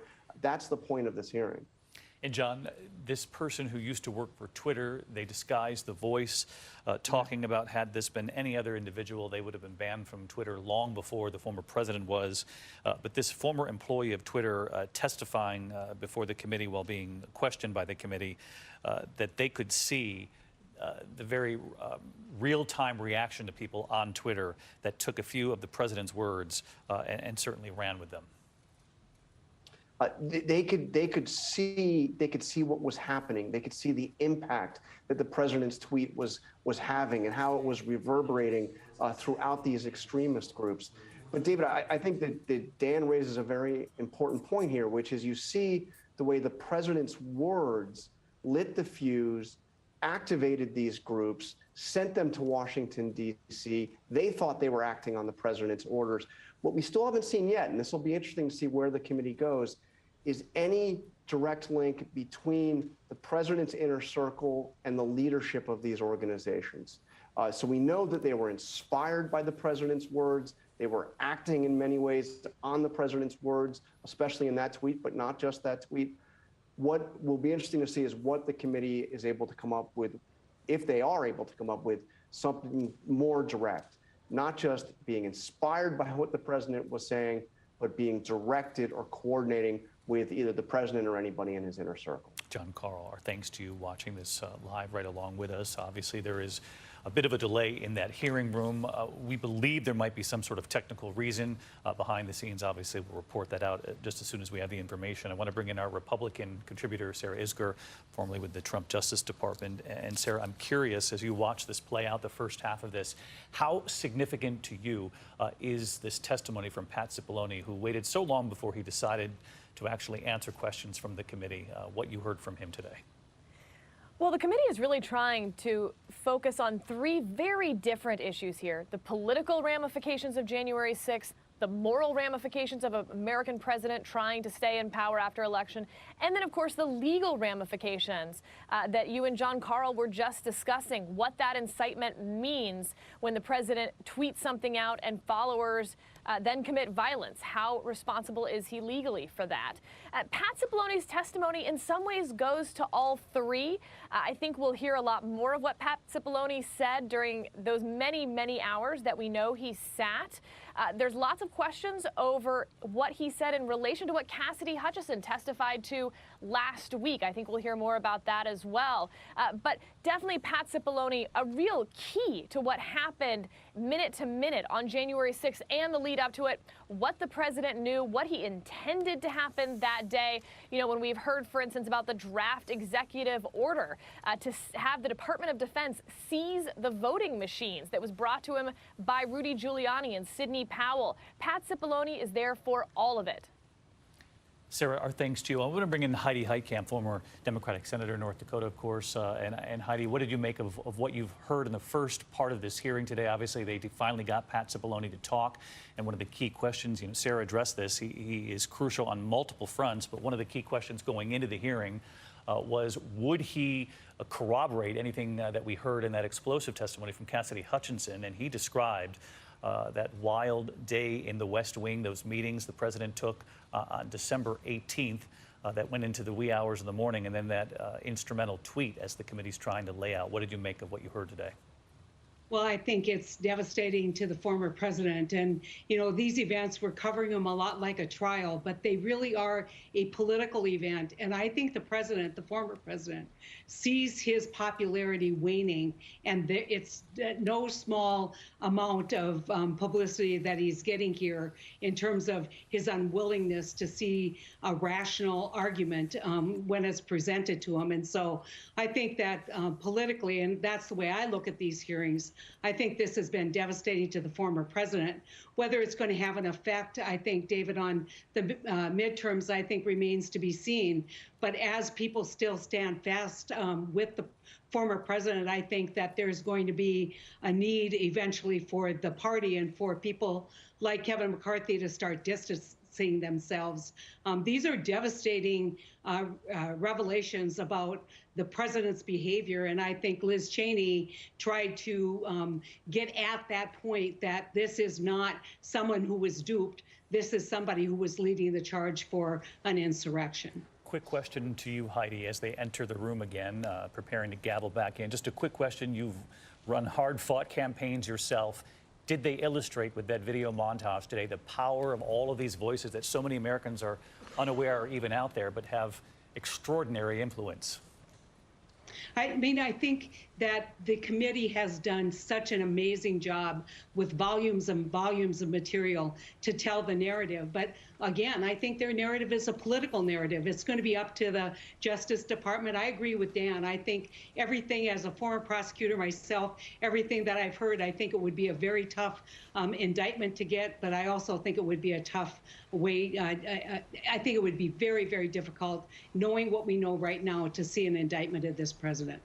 Former Senator Heidi Heitkamp of North Dakota, an ABC News contributor. They've gavelled back in. Let's listen to the chairman. Committee will be in order. The chair recognizes the gentleman from Maryland, Mr. Raskin. Mr. Chairman, President Trump's tweet drew tens of thousands of Americans to Washington to form the angry crowd that would be transformed on January the 6th into a violent mob. Dr. Donnell Harvin, who was the Chief of Homeland Security and Intelligence for D.C., told the committee how his team saw Trump's December 19th tweet unite violent groups across the spectrum on the far right.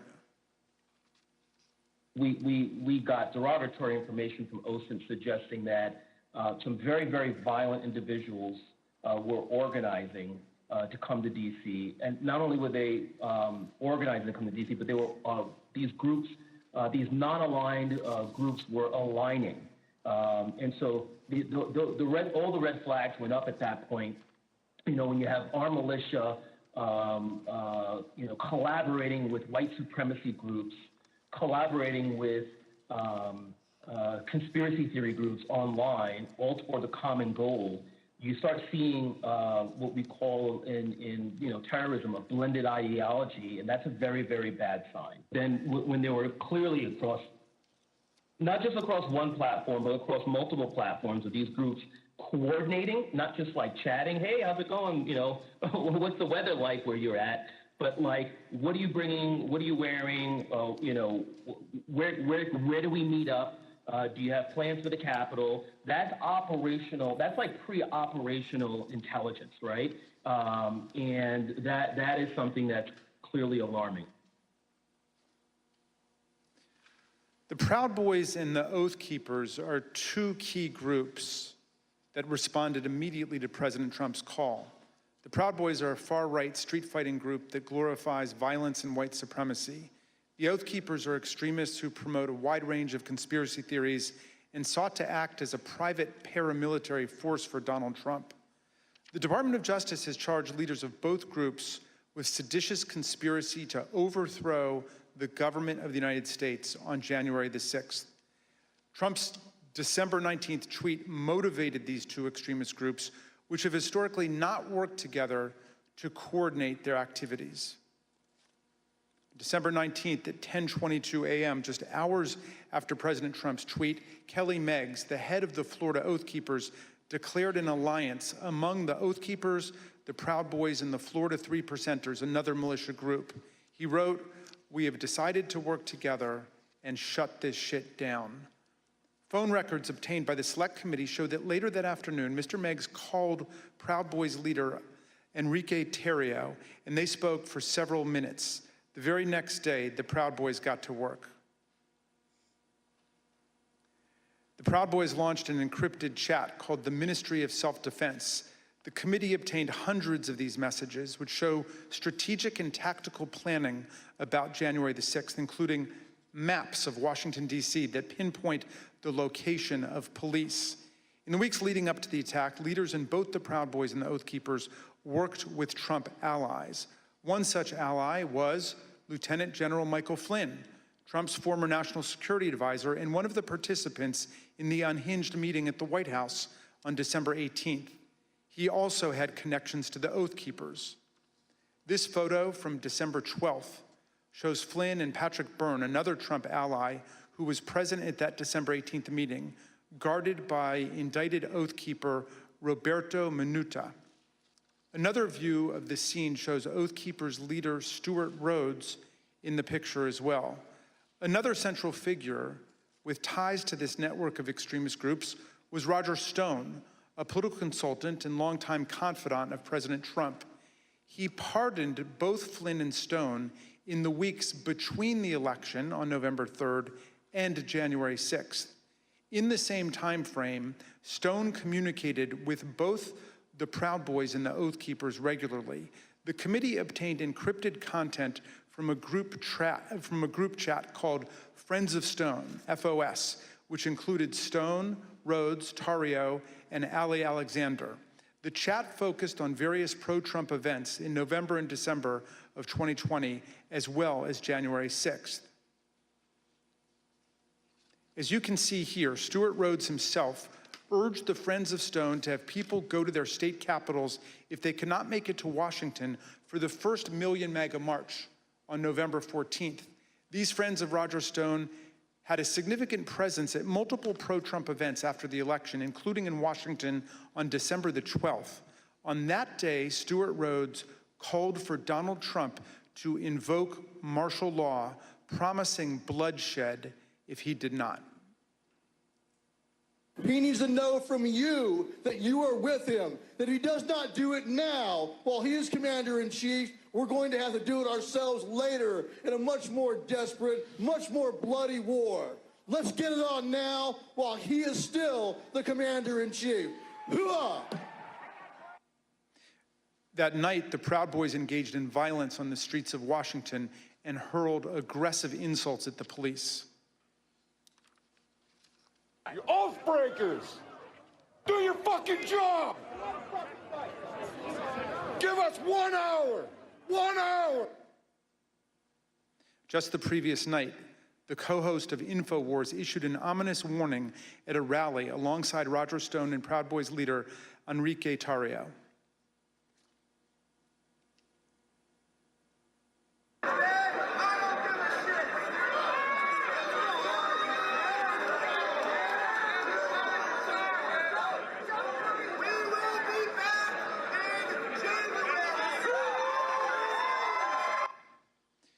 Encrypted chats obtained by the Select Committee showed that Kelly Meggs, the indicted leader of the Florida Oath Keepers, spoke directly with Roger Stone about security on January 5th and 6th. In fact, on January 6th, Stone was guarded by 2 Oath Keepers who have since been criminally indicted for seditious conspiracy. One of them later pleaded guilty, and according to the Department of Justice, admitted that the Oath Keepers were ready to use, quote, lethal force if necessary against anyone who tried to remove President Trump from the White House, including the National Guard. As we've seen, the Proud Boys were also part of the Friends of Stone network. Stone's ties to the Proud Boys go back many years. He's even taken their so-called fraternity creed required for the first level of initiation to the group.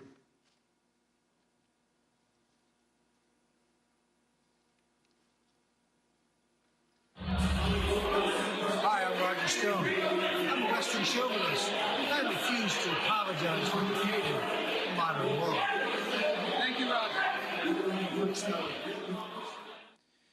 Kelly Sorrell, a lawyer who assists the Oath Keepers and a volunteer lawyer for the Trump campaign, explained to the committee how Roger Stone and other figures brought extremists of different stripes and views together.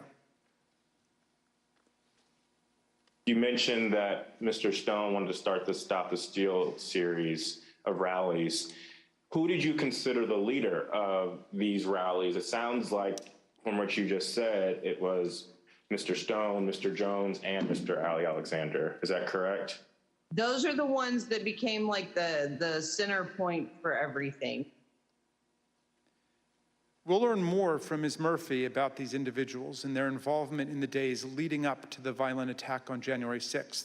We'll also hear how they were allowed to speak at a rally for President Trump the night before January 6th, even though organizers had expressed serious concerns about their violent and extremist rhetoric directly to Mark Meadows.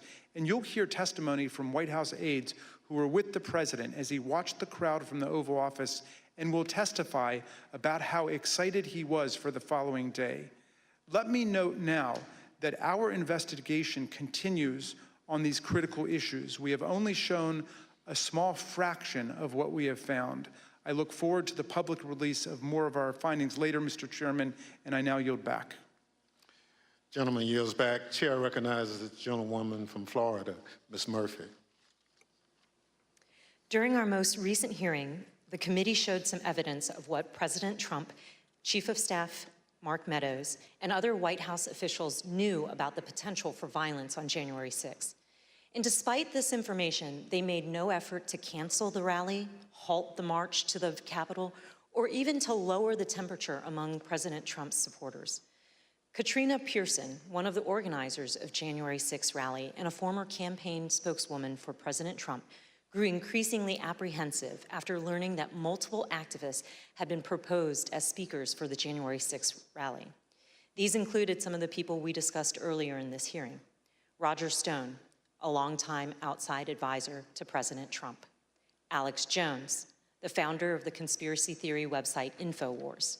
And Ali Alexander, an activist known for his violent political rhetoric.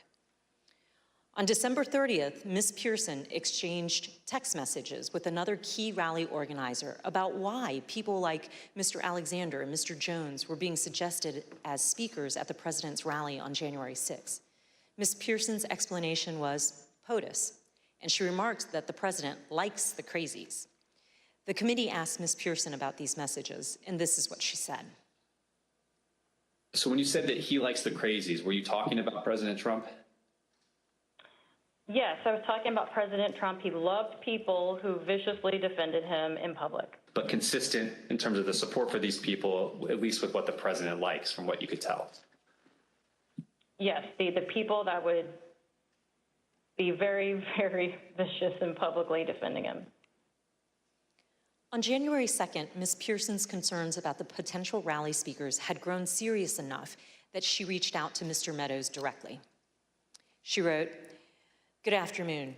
Would you mind giving me a call regarding this January 6th event? Things have gotten crazy and I desperately need some direction, please." According to phone records obtained by the committee, Ms. Pearson received a phone call from Mr. Meadows 8 minutes later. Here is what Ms. Pearson said about that conversation.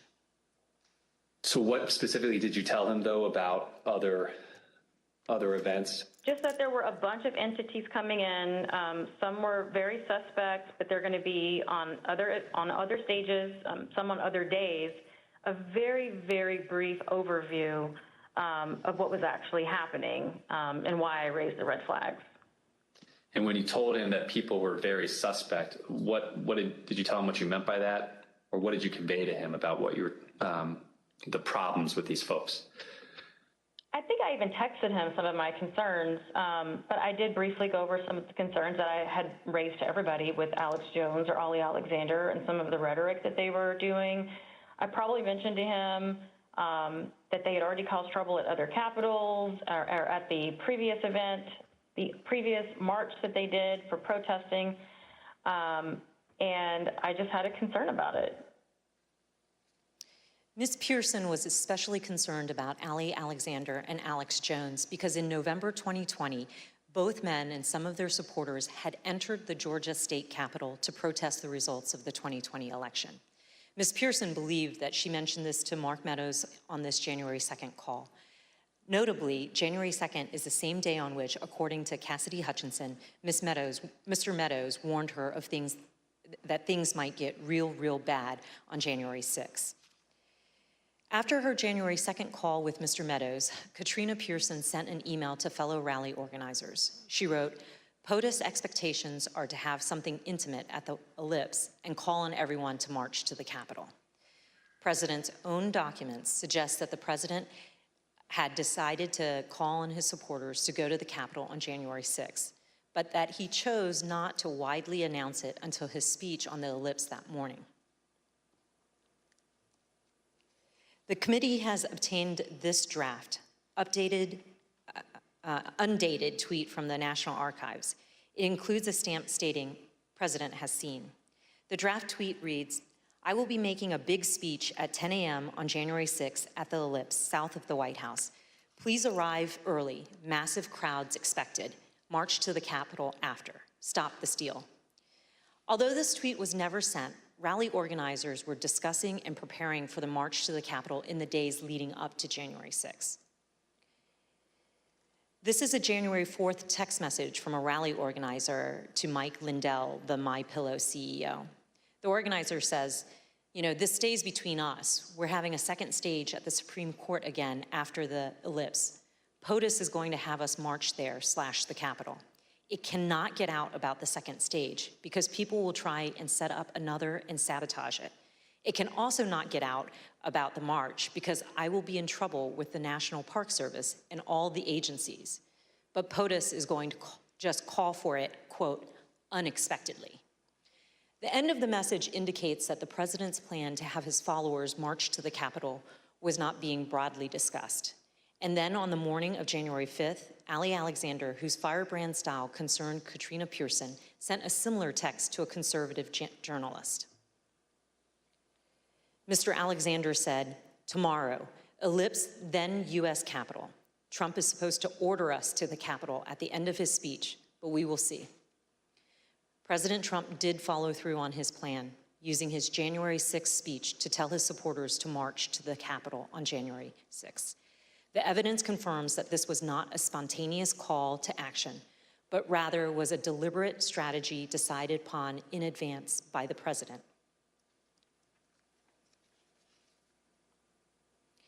Another part of the president's strategy involves certain members of Congress who amplified his unsupported assertions that the election had been stolen.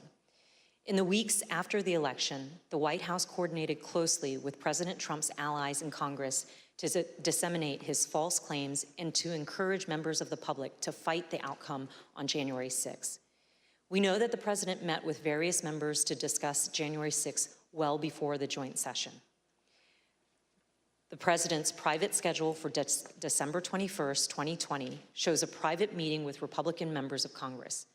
We know that Vice President Pence, Chief of Staff Mark Meadows, and Rudy Giuliani also attended that meeting. We obtained an email that was sent from Congressman Mo Brooks of Alabama to Mark Meadows setting up that meeting. The subject line is, "White House meeting December 21st regarding January 6th. In his email, Congressman Brooks explained that he had not asked anyone to join him in the, quote, January 6th effort, because in his view, quote, only citizens can exert the necessary influence on senators and congressmen to join this fight against massive voter fraud and election theft. At this point, you may also recall testimony given in our earlier hearing by Acting Attorney General Richard Donahue, who said that the president asked the Department of Justice to, quote, just say that the election was corrupt and leave the rest to me and the Republican congressman. According to White House visitor logs obtained by the committee, members of Congress present at the White House on December 21st included Congressman Brian Babin, Andy Biggs, Matt Gaetz, Louis Gohmert, Paul Gosar, Andy Harris, Jody Heiss, Jim Jordan, and Scott Perry. Then Congresswoman-elect Marjorie Taylor Greene was also there. We heard testimony in an early hearing that a pardon was ultimately requested by Congressman Mo Brooks and other members of Congress who attended this meeting. We've asked witnesses what happened during the December 21st meeting, and we've learned that part of the discussion centered on the role of the vice president during the counting of the electoral votes. These members of Congress were discussing what would later be known as the Eastman theory, which was being pushed by attorney John Eastman. In one of our earlier hearings, you heard in great detail that President Trump was trying to convince Vice President Pence to do something illegal. His White House counsel confirmed all of that in testimony last week. Your view, Mr. Cipollone, upon those discussions with Mr. Philbin, with Greg Jacob, what was your assessment as to what the Vice President could or could not do at the joint session? What was my assessment about what he could or couldn't do? Yes, your view of the issue. My view was that the Vice President didn't have the legal authority to do anything except what he did. They've both told us, Mr. Philbin and Mr. Jacob, that they looked very closely at the Eastman memos, the Eastman theory, and thought that it had no basis, that it was not a strategy that the president should pursue. It sounds like that's consistent with your impression as well. My impression would have been informed certainly by them. Campaign senior advisor Jason Miller told us that Mr. Cipollone thought John Eastman's theories were nutty, something Mr. Cipollone wouldn't refute. We've received testimony from various people about this. One was Jason Miller, who was a campaign, said that what was communicated to me was that Pat Cipollone thought the idea was nutty, and at one point confronted Eastman basically with the same sentiment. I don't have any reason to contradict what he said. On January 4th, John Eastman went to the White House to meet with the president and vice president. Mr. Cipollone tried to participate in this meeting, but he was apparently turned away. You didn't go to the meeting in the Oval Office where Eastman met with the president and with the vice president. Do you remember why you didn't personally attend? I did walk to that meeting, and I did go into the Oval Office with the idea of attending that meeting, and then I ultimately did not attend that meeting. Why not? The reasons for that are privilege. Okay. Were you asked to not attend the meeting, or did you make a personal decision not to attend the meeting? Again, without getting into privilege. Recall that Greg Jacob, the vice president's counsel, stated that Mr. Eastman acknowledged he would lose 9-0 if his legal theory were challenged in the Supreme Court. Mr. Cipollone had reviewed Mr. Eastman's legal theory and expressed his view repeatedly that the vice president was right. He even offered to take the blame for the vice president's position. I thought that the vice president did not have the authority to do what was being suggested under a proper reading of the law. I conveyed that. Okay. I think I actually told somebody, in the vice president's, just blame me. I'm not a politician, I don't, I just said, I'm a lawyer. This is my legal opinion. But let me tell you this. Can I say a word about the vice president? Please. I think the vice president did the right thing. I think he did the courageous thing. I have a great deal of respect for Vice President Pence. I worked with him very closely. I think he understood my opinion. I think he understood my opinion afterwards as well. I think he did a great service to this country.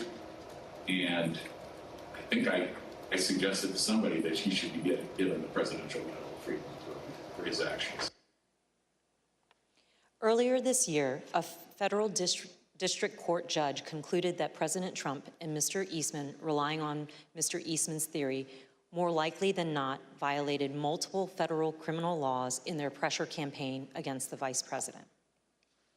Also recall earlier in this hearing, we saw that Rudy Giuliani's team did not have actual evidence of fraud sufficient to change the result of the election. That's important because as January 6th approached, the Republican members of the House and Senate were looking for reason to object to the electors, and no real evidence was ever given to them. And we know that Republican members of the House received a memorandum from the chairwoman of the House Republican Caucus in the days before January 6th, explaining in detail the many constitutional and legal problems with objections and describing the principal judicial rulings dismissing the claims of widespread fraud. But their plan to object to the certification of the election on January 6th went forward anyway. The next day, on January 5th, the day before the attack on the Capitol, tens of thousands of people converged on Washington. While certain close associates of President Trump privately expressed concerns about what would occur on January 6th, other members of the president's inner circle spoke with great anticipation about the events to come. The committee has learned from the White House phone logs that the president spoke to Steve Bannon, his close advisor, at least twice on January 5th. The first conversation they had lasted for 11 minutes.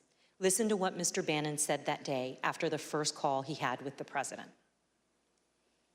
All hell is going to break loose tomorrow. It's all converging, and now we're on, as they say, the point of attack, right? The point of attack tomorrow. I'll tell you this. It's not going to happen like you think it's going to happen, okay? It's going to be quite extraordinarily different. And all I can say is strap in.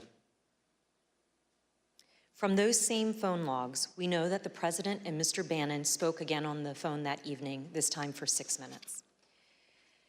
That same day, on the eve of January 6th, supporters of President Trump gathered in Washington, D.C. at another rally. This rally was held at Freedom Plaza, which is located near the White House, and featured some of the speakers who Katrina Pearson and others deemed too extreme to share the stage with the president the next morning. And as this rally was underway, the president asked members of his staff to come to the Oval Office.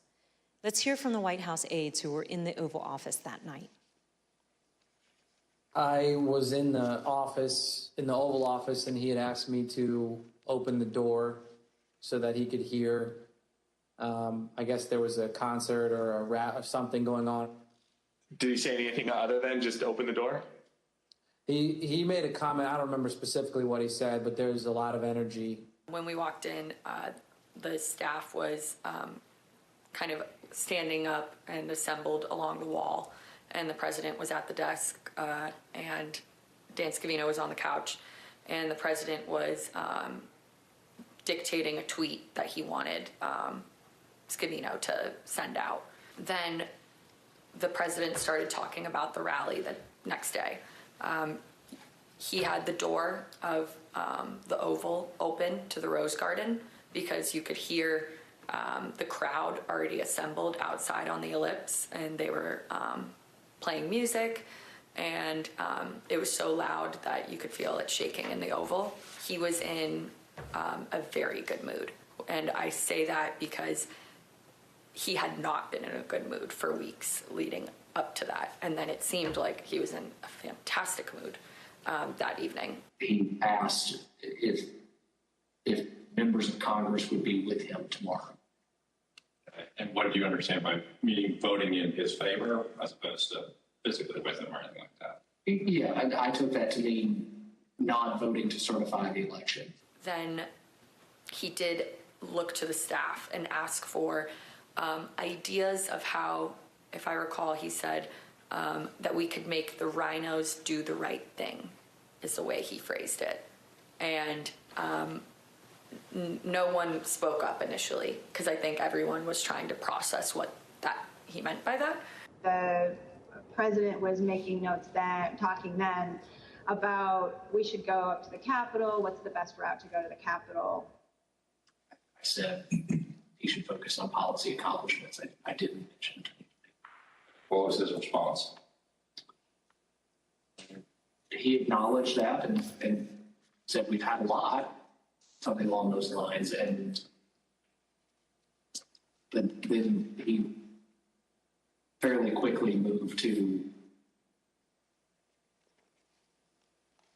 how fired up the crowd was going to be. And what did he say about it? Just that they were fired up, they were angry, they feel like the election has been stolen, that the election was rigged.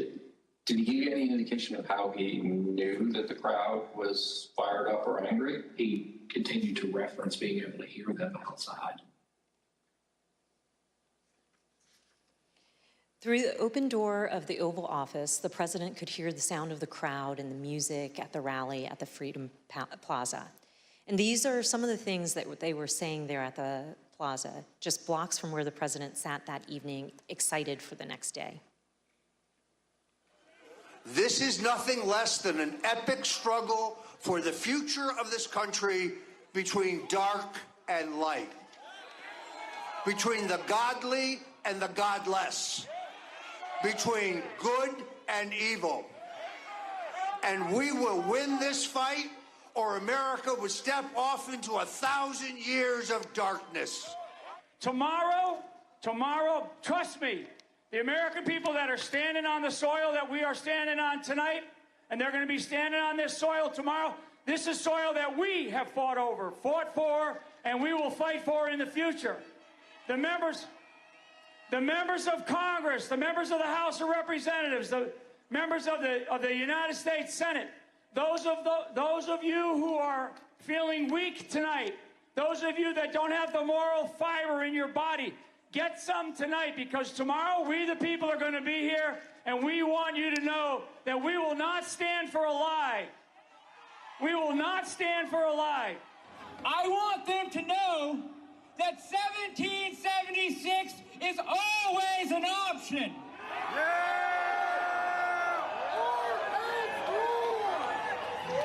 These degenerates in the deep state are going to give us what we want, or we are going to shut this country down. It's 1776. 1776. 1776. 1776. At 5:05 p.m., as the Freedom Plaza rally was underway just blocks away, President Trump tweeted, "Washington is being inundated with people who don't want to see an election victory stolen by emboldened radical left Democrats. Our country has had enough. They won't take it anymore." To the crowds gathering in D.C., he added, "We hear you and love you from the Oval Office." The committee has learned that on January 5th, there were serious concerns at Twitter about the anticipated violence the next day. Listen to what the Twitter witness told us about their desperate efforts to get Twitter to do something. What was your gut feeling on the night of January 5th? I believe I sent a Slack message to someone that said something along the lines of, "When people are shooting each other tomorrow, I will try and rest in the knowledge that we tried." And so I went to, I don't know that I slept that night, to be honest with you. I was on pins and needles because, again, for months I had been begging and anticipating and attempting to raise the reality that if we made no intervention into what I saw occurring, people were going to die. And on January 5th, I realized no intervention was coming. And even as hard as I had tried to create one or implement one, there was nothing, and we were at the whims and the mercy of a violent crowd that was locked and loaded. And just for the record, this was content that was echoing statements by the former president, but also Proud Boys and other known violent extremist groups? Yeah. There were also concerns among members of Congress. We have a recently released recording of a conversation that took place among Republican members in the U.S. Capitol on the eve of January 6th. This is Republican Congresswoman Debbie Lesko from Arizona, who led some of the unfounded objections to the election results. I also asked leadership to come up with a safety plan for members. I'm actually very concerned about this because we have who knows how many hundreds of thousands of people coming here. We have Antifa. We also have, quite honestly, Trump supporters who actually believe that we are going to overturn the election. And when that doesn't happen, most likely will not happen, they are going to go nuts. That same evening, as President Trump listened to the rally from the Oval Office, he was also working on his speech to be delivered the next day. And based on documents we've received from the National Archives, including multiple drafts of the president's speech, as well as from witness testimony, we understand how that speech devolved into a call to action and a call to fight. One of the first edits President Trump made to his speech was to incorporate his 5:05 p.m. tweet, revising his speech to say, "All of us are here today, do not want to see our election victory stolen by emboldened radical left Democrats. Our country has had enough. We will not take it anymore." He also added, "Together, we will stop the steal." President Trump's edits continued into the morning of January 6th. And as you can see from the president's daily diary here, the president spoke to his chief speechwriter, Stephen Miller, for over 25 minutes that morning. Following his call with Mr. Miller, President Trump inserted for the first time a line in his speech that said, quote, "And we will see whether Mike Pence enters history as a truly great and courageous leader. All he has to do is refer the illegally submitted electoral votes back to the states that were given false and fraudulent information where they want to recertify."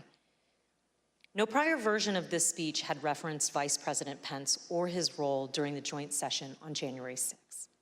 These last-minute edits by President Trump to his speech were part of the president's pressure campaign against his own vice president. But not everyone wanted these lines regarding the vice president included in the president's speech, including White House lawyer Eric Hirschman. Did you ever speak to anybody in the White House at the time about this disagreement between the president and the vice president, other than the president, based on the objection from your counsel?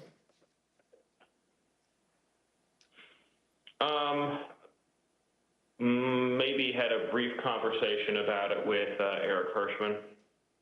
Tell me about that. What do you remember him saying to you about this disagreement? I just remember him saying that that he had a I don't want to get this wrong. Sort of something to the effect of thinking that it would be counterproductive. I think he thought to discuss the matter publicly. So it came up in the context of editing the president's speech on January the 6th? It just came up with the conversation where Eric knew it was in the speech, and so he had a sidebar with me about it.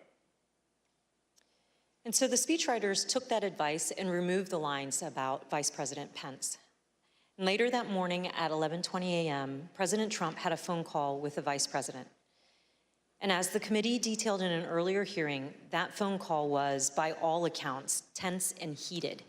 During this call, the vice president told the president that he would not attempt to change the outcome of the election. In response, the president called the vice president of the United States a wimp and other derogatory words. As you can see in this email, after Vice President Pence told President Trump that he would not unilaterally deliver him a second term in office, the speechwriters were directed to reinsert the Mike Pence lines.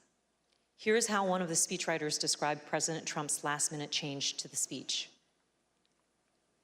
And as I recall, there was a very tough sentence about the vice president that was added. President Trump wanted to use his speech to attack Vice President Pence in front of a crowd of thousands of angry supporters who had been led to believe the election was stolen.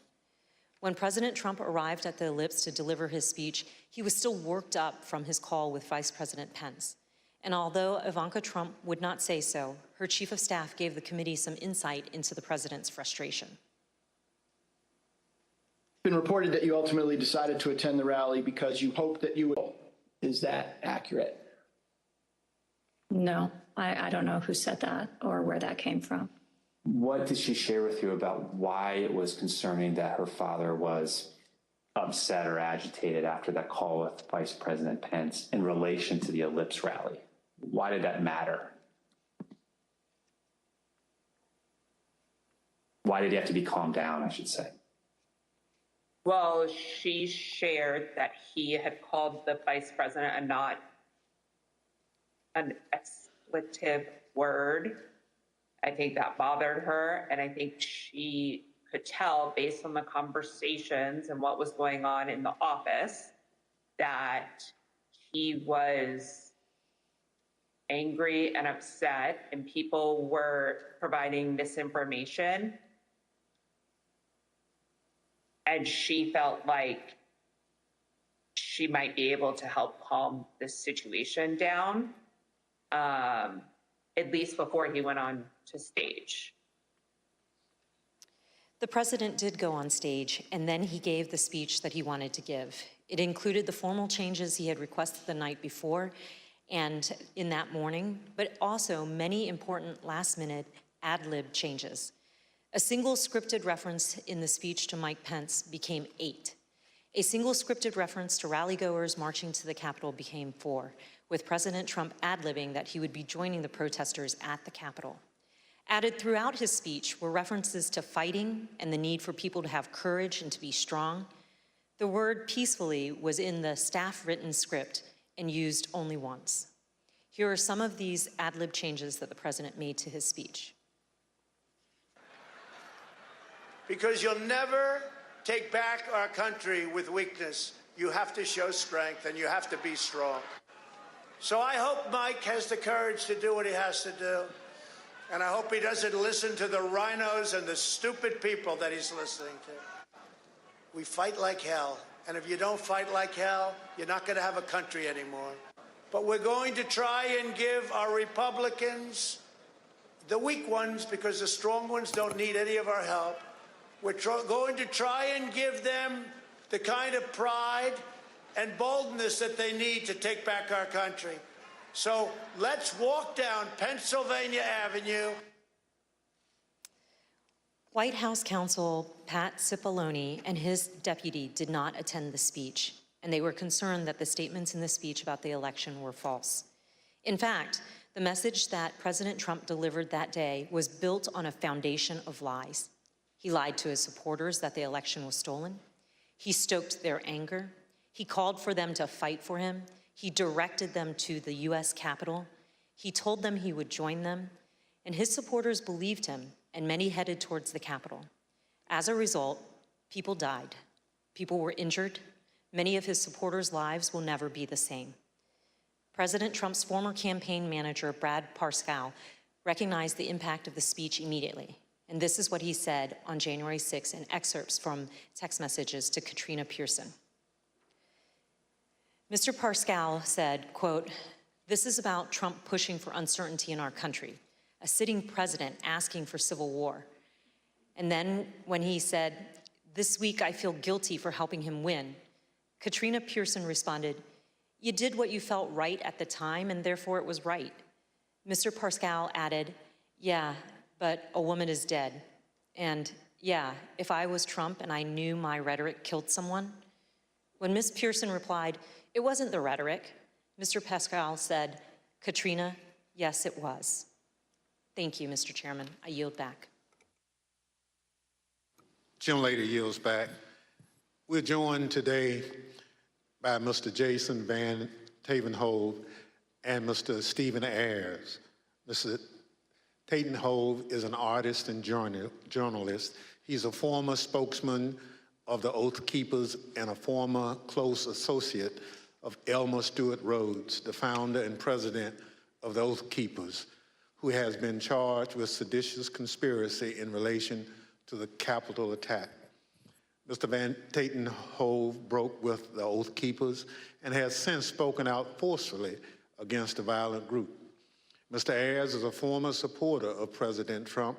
He answered the president's call to come to Washington, D.C. on January 6th.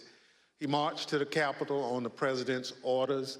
He pleaded guilty last month to disorderly and disruptive conduct at the Capitol. Mr. Ayers, who no longer supports President Trump, came forward voluntarily to share his story as a warning. I will now swear in our witnesses. The witnesses will please stand and raise their right hand. Do you swear or affirm under penalty of perjury that the testimony you're about to give is the truth, the whole truth, and nothing but the truth, so help you God? Thank you. You may be seated. Let the record reflect that the witnesses answered in the affirmative. I recognize myself for questions. Today, we've discussed how President Trump summoned an angry mob of supporters to Washington, D.C., many of whom came prepared to do battle against police and politicians alike. We're fortunate enough to be joined by two witnesses who can help us understand who was in the mob that day. Both hardcore violent extremists like the Oath Keepers and Proud Boys and average Trump supporters swept up in the fervor of the day. Mr. Van Tatenhove, can you help us understand who the Oath Keepers are? I can, thank you. My time with the Oath Keepers began back at Bundy Ranch with that first standoff when I went to cover them as an independent journalist. I then subsequently covered two more standoffs, the Sugar Pine Mine standoff and the White Hope Mine standoff. It was at that time that I was offered a job as national media director and an associate editor for the webpage.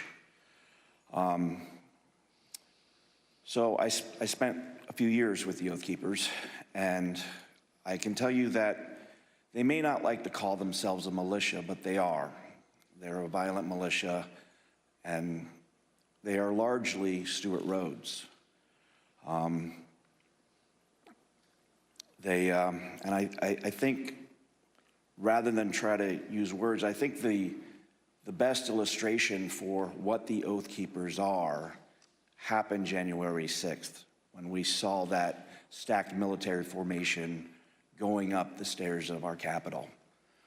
I saw radicalization that started with my beginning of my time with them and continued over a period of time as the member base and who it was that Stewart Rhodes was courting drifted further and further right into the alt-right world, into white nationalists, and even straight up racists. And it came to a point where I could no longer continue to work for them. But the Oath Keepers are a dangerous militia that is in large part fed by the ego and drive of Stewart Rhodes, who at times seemed to see himself as this paramilitary leader. I think that drove a lot of it. So, in my opinion, the Oath Keepers are a very dangerous organization. Well, thank you very much. You've talked a little bit about that danger. So, what is the Oath Keepers' vision for America, and why should Americans be concerned about it? I think we saw a glimpse of what the vision of the Oath Keepers is on January 6th. It doesn't necessarily include the rule of law. It doesn't necessarily include, it includes violence. It includes trying to get their way through lies, through deceit, through intimidation, and through the perpetration of violence. The swaying of people who may not know better through lies and rhetoric and propaganda that can get swept up in these moments. And I'll admit I was swept up at one point as well too. But I don't know if that answers the question. Well, it does, and you talk about being swept up. So at what point did you break with the Oath Keepers? There came a point, there were many red flags, and I probably should have broke with them much earlier than I did. But the straw that broke the camel's back really came when I walked into a grocery store. We were living up in the very remote town of Eureka, Montana, and there was a group of core members of the group of the Oath Keepers and some associates, and they were having a conversation at that public area where they were talking about how the Holocaust was not real. And that was, for me, something I just could not abide. And, you know, we were not wealthy people at all. We were barely surviving, and it didn't matter. I went home to my wife and my kids, and I told them that I've got to walk away at this point. I don't know how we're going to survive or where we're going to go or what we're going to do, but I just can no longer continue, and put in my resignation. Thank you very much. Mr. Ayers, there were many people in the crowd that day, January 6th, including you, who were not part of an extremist group. I'd like to start by having you tell the American people a little bit about yourself. Can you tell us about your life before January 6th? Yeah, basically nothing but a family man and a working man. Worked at the company, a cabinet company up in Northeast Ohio for going on 20 years. You know, family's my life. I was a supervisor there, so that took up a lot of my other, a lot of my free time. Other than that, with my family, camping, playing basketball, playing games with my son. Just what any ordinary American citizen, family man would do. Yep, exactly. So this committee has reviewed thousands of hours of surveillance footage from January 6th. During this review, we identified you entering the Capitol as we see in this video. Mr. Ayers, why did you decide to come to Washington on January 6th? For me personally, I was, pretty hardcore into the social media, Facebook, Twitter, Instagram. I followed, President Trump, on all of the websites, he basically put out, come to Stop the Steal rally, and I felt like I needed to be down here. So you basically learned about the rally on social media and at some point made a decision to come to Washington. Yep. I had some friends I found out were coming down, and I just hopped on with them right at the tail end when I found out and came down here with them. Thank you very much. The chair recognizes the vice chair, Ms. Cheney of Wyoming, for any questions she may have. Thank you very much, Mr. Chairman. Mr. Ayers, when you entered the Capitol last year, did you believe that the election had been stolen? At that time, yeah. Everything that I was seeing online, I definitely believed that that's exactly what that was the case. And when you heard from President Trump that the election was stolen, how did that make you feel? Oh, I was very upset, as were most of his supporters. That's basically what got me to come down here. And do you still believe the election was stolen? Not so much now. I got away from all the social media when January 6th happened. Basically deleted it all. I started doing my own research and everything. And for me, for something like that to be that, for that to actually take place, it's too big. There's no way you can keep something like that quiet, as big as something like that. with all the lawsuits being shot down one after another, that was mainly what convinced me. Well, and I think that's very important. And we've also talked about today and in previous hearings the extent to which the president himself was told that the election hadn't been stolen by his Justice Department, by his White House counsel, by his campaign. Would it have made a difference to you to know that President Trump himself had no evidence of widespread fraud? Oh, definitely. Who knows? I may not have come down here then, Thank you very much, Mr. Chairman. I yield back. Gentlelady yields back. Chair recognizes the gentlewoman from Florida, Ms. Murphy. Thank you, Mr. Chairman. Earlier today, we showed how Donald Trump's December 19th tweet summoned both extremist groups as well as rank-and-file supporters of President Trump to come to Washington, D.C., average Americans. He told them to, quote, "Be there, we'll be wild," and they came. We showed how how President Trump repeatedly told them, "Fight, fight, fight," and they marched to the Capitol. Mr. Ayers, you were in that crowd at the rally, and then the crowd that marched to the Capitol. When you arrived on the ellipse that morning, were you planning on going to the Capitol? No, we didn't actually plan to go down there. We went basically to see the Stop the Steal rally, and that was it. So why'd you decide to march to the Capitol? Well, basically, the president, got everybody riled up, told everybody to head on down. So we basically were just following what he said. After the president's speech, as you're marching down to the Capitol, how did you feel? I was, I'm angry, after everything that was basically said in the speech. A lot of the stuff he said, he already put out in tweets. I've already seen it and heard it before. So, I was already worked up, and so were most of the people there. So as you started marching, did you think there was still a chance the election would be overturned? Yeah, at that time I did, because everybody was kind of like in the hope that, Vice President Pence was not going to certify the election.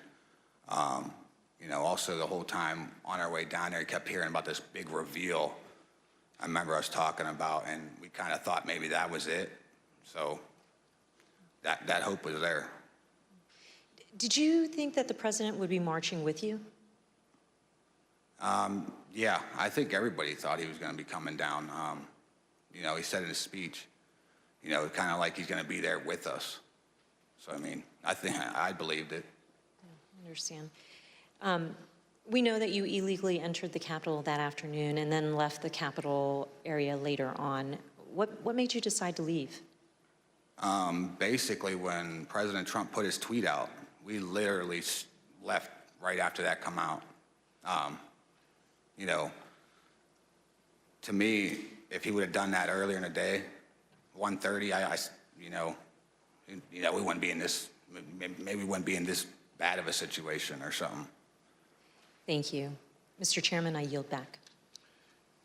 Chair recognizes the gentleman from Maryland, Mr. Raskin. Thank you, Mr. Chairman. Mr. Van Tatenhoff, in the run-up to January 6, Stuart Rhodes publicly implored President Trump to invoke the Insurrection Act, the 1807 law that allows the president to call up militias to put down a rebellion against the United States. And I want to get your thoughts about this in the context of your prior relationship with Stuart Rhodes. I understand that you had conversations with Rhodes about the Insurrection Act. Why was he so fixated on that, and what did he think it would enable the Oath Keepers to do? Well, I think it gave him a sense of legitimacy, that it was a path forward to move forward with his goals and agendas. I think we need to quit mincing words and just talk about truths. And what it was going to be was an armed revolution. People died that day. Law enforcement officers died this day. There was a gallows set up in front of the Capitol. This could have been the spark that started a new civil war, and no one would have won there. That would have been good for no one. He was always looking for ways to legitimize what he was doing, whether by wrapping it in the trappings of it's not a militia, it's a community preparedness team. We're not a militia, we're an educational outreach group. It's a veteran support group. But again, we've got to stop with this dishonesty and the mincing of words and just call things for what they are. You know, he's a militia leader. He had these grand visions of being a paramilitary leader, and the Insurrection Act would have given him a path forward with that. You know, the fact that the president was communicating, whether directly or indirectly, messaging, you know, kind of that gave him the nod. And all I can do is thank the gods that things did not go any worse that day. What did the Oath Keepers see in President Trump? They saw a path forward that would have legitimacy. They saw opportunity, I think, in my opinion, to become a paramilitary force, you know? Last week, the Department of Justice indicated that it has evidence of the Oath Keepers bringing not just firearms, but explosives to Washington ahead of January 6th. And the committee's also learned that Stewart Rhodes stopped to buy weapons on his way to Washington and shipped roughly $7,000 worth of tactical gear to a January 6th rally planner in Virginia before the attack. Did you ever hear Rhodes discuss committing violence against elected political leaders? Yeah, I mean, that went back from the very beginning of my tenure. One of the first assignments that he brought to me wanting me to do as more of a graphic artist function was to create a deck of cards. You may remember back to the conflict in the Middle East where our own military created a deck of cards, which was a who's who of kind of the key players on the other side that they wanted to take out. And Stewart was very intrigued by that notion and influenced by it, I think. And he wanted me to create a deck of cards that would include different politicians, judges, including up to Hillary Clinton as the Queen of Hearts. This is a project that I refused to do. But from the very start, we saw that. There was always the push for military training, including there were courses in that community that went over explosives training. So yeah, this all falls in line. Mr. Van Tatenhoff, you say in your very thoughtful written testimony that we received today that you fear what the next election cycle will bring. And you also say that we have been exceedingly lucky in that we have not seen more bloodshed so far. I wonder if you would elaborate on those two statements. I think as far as the luck goes, we've had the potential from Bundy Ranch on. I mean, being boots on the ground at these standoffs, and they were standoffs where there were firearms pointed across lines at federal law enforcement agencies, you know, whatever it may be with that particular standoff. But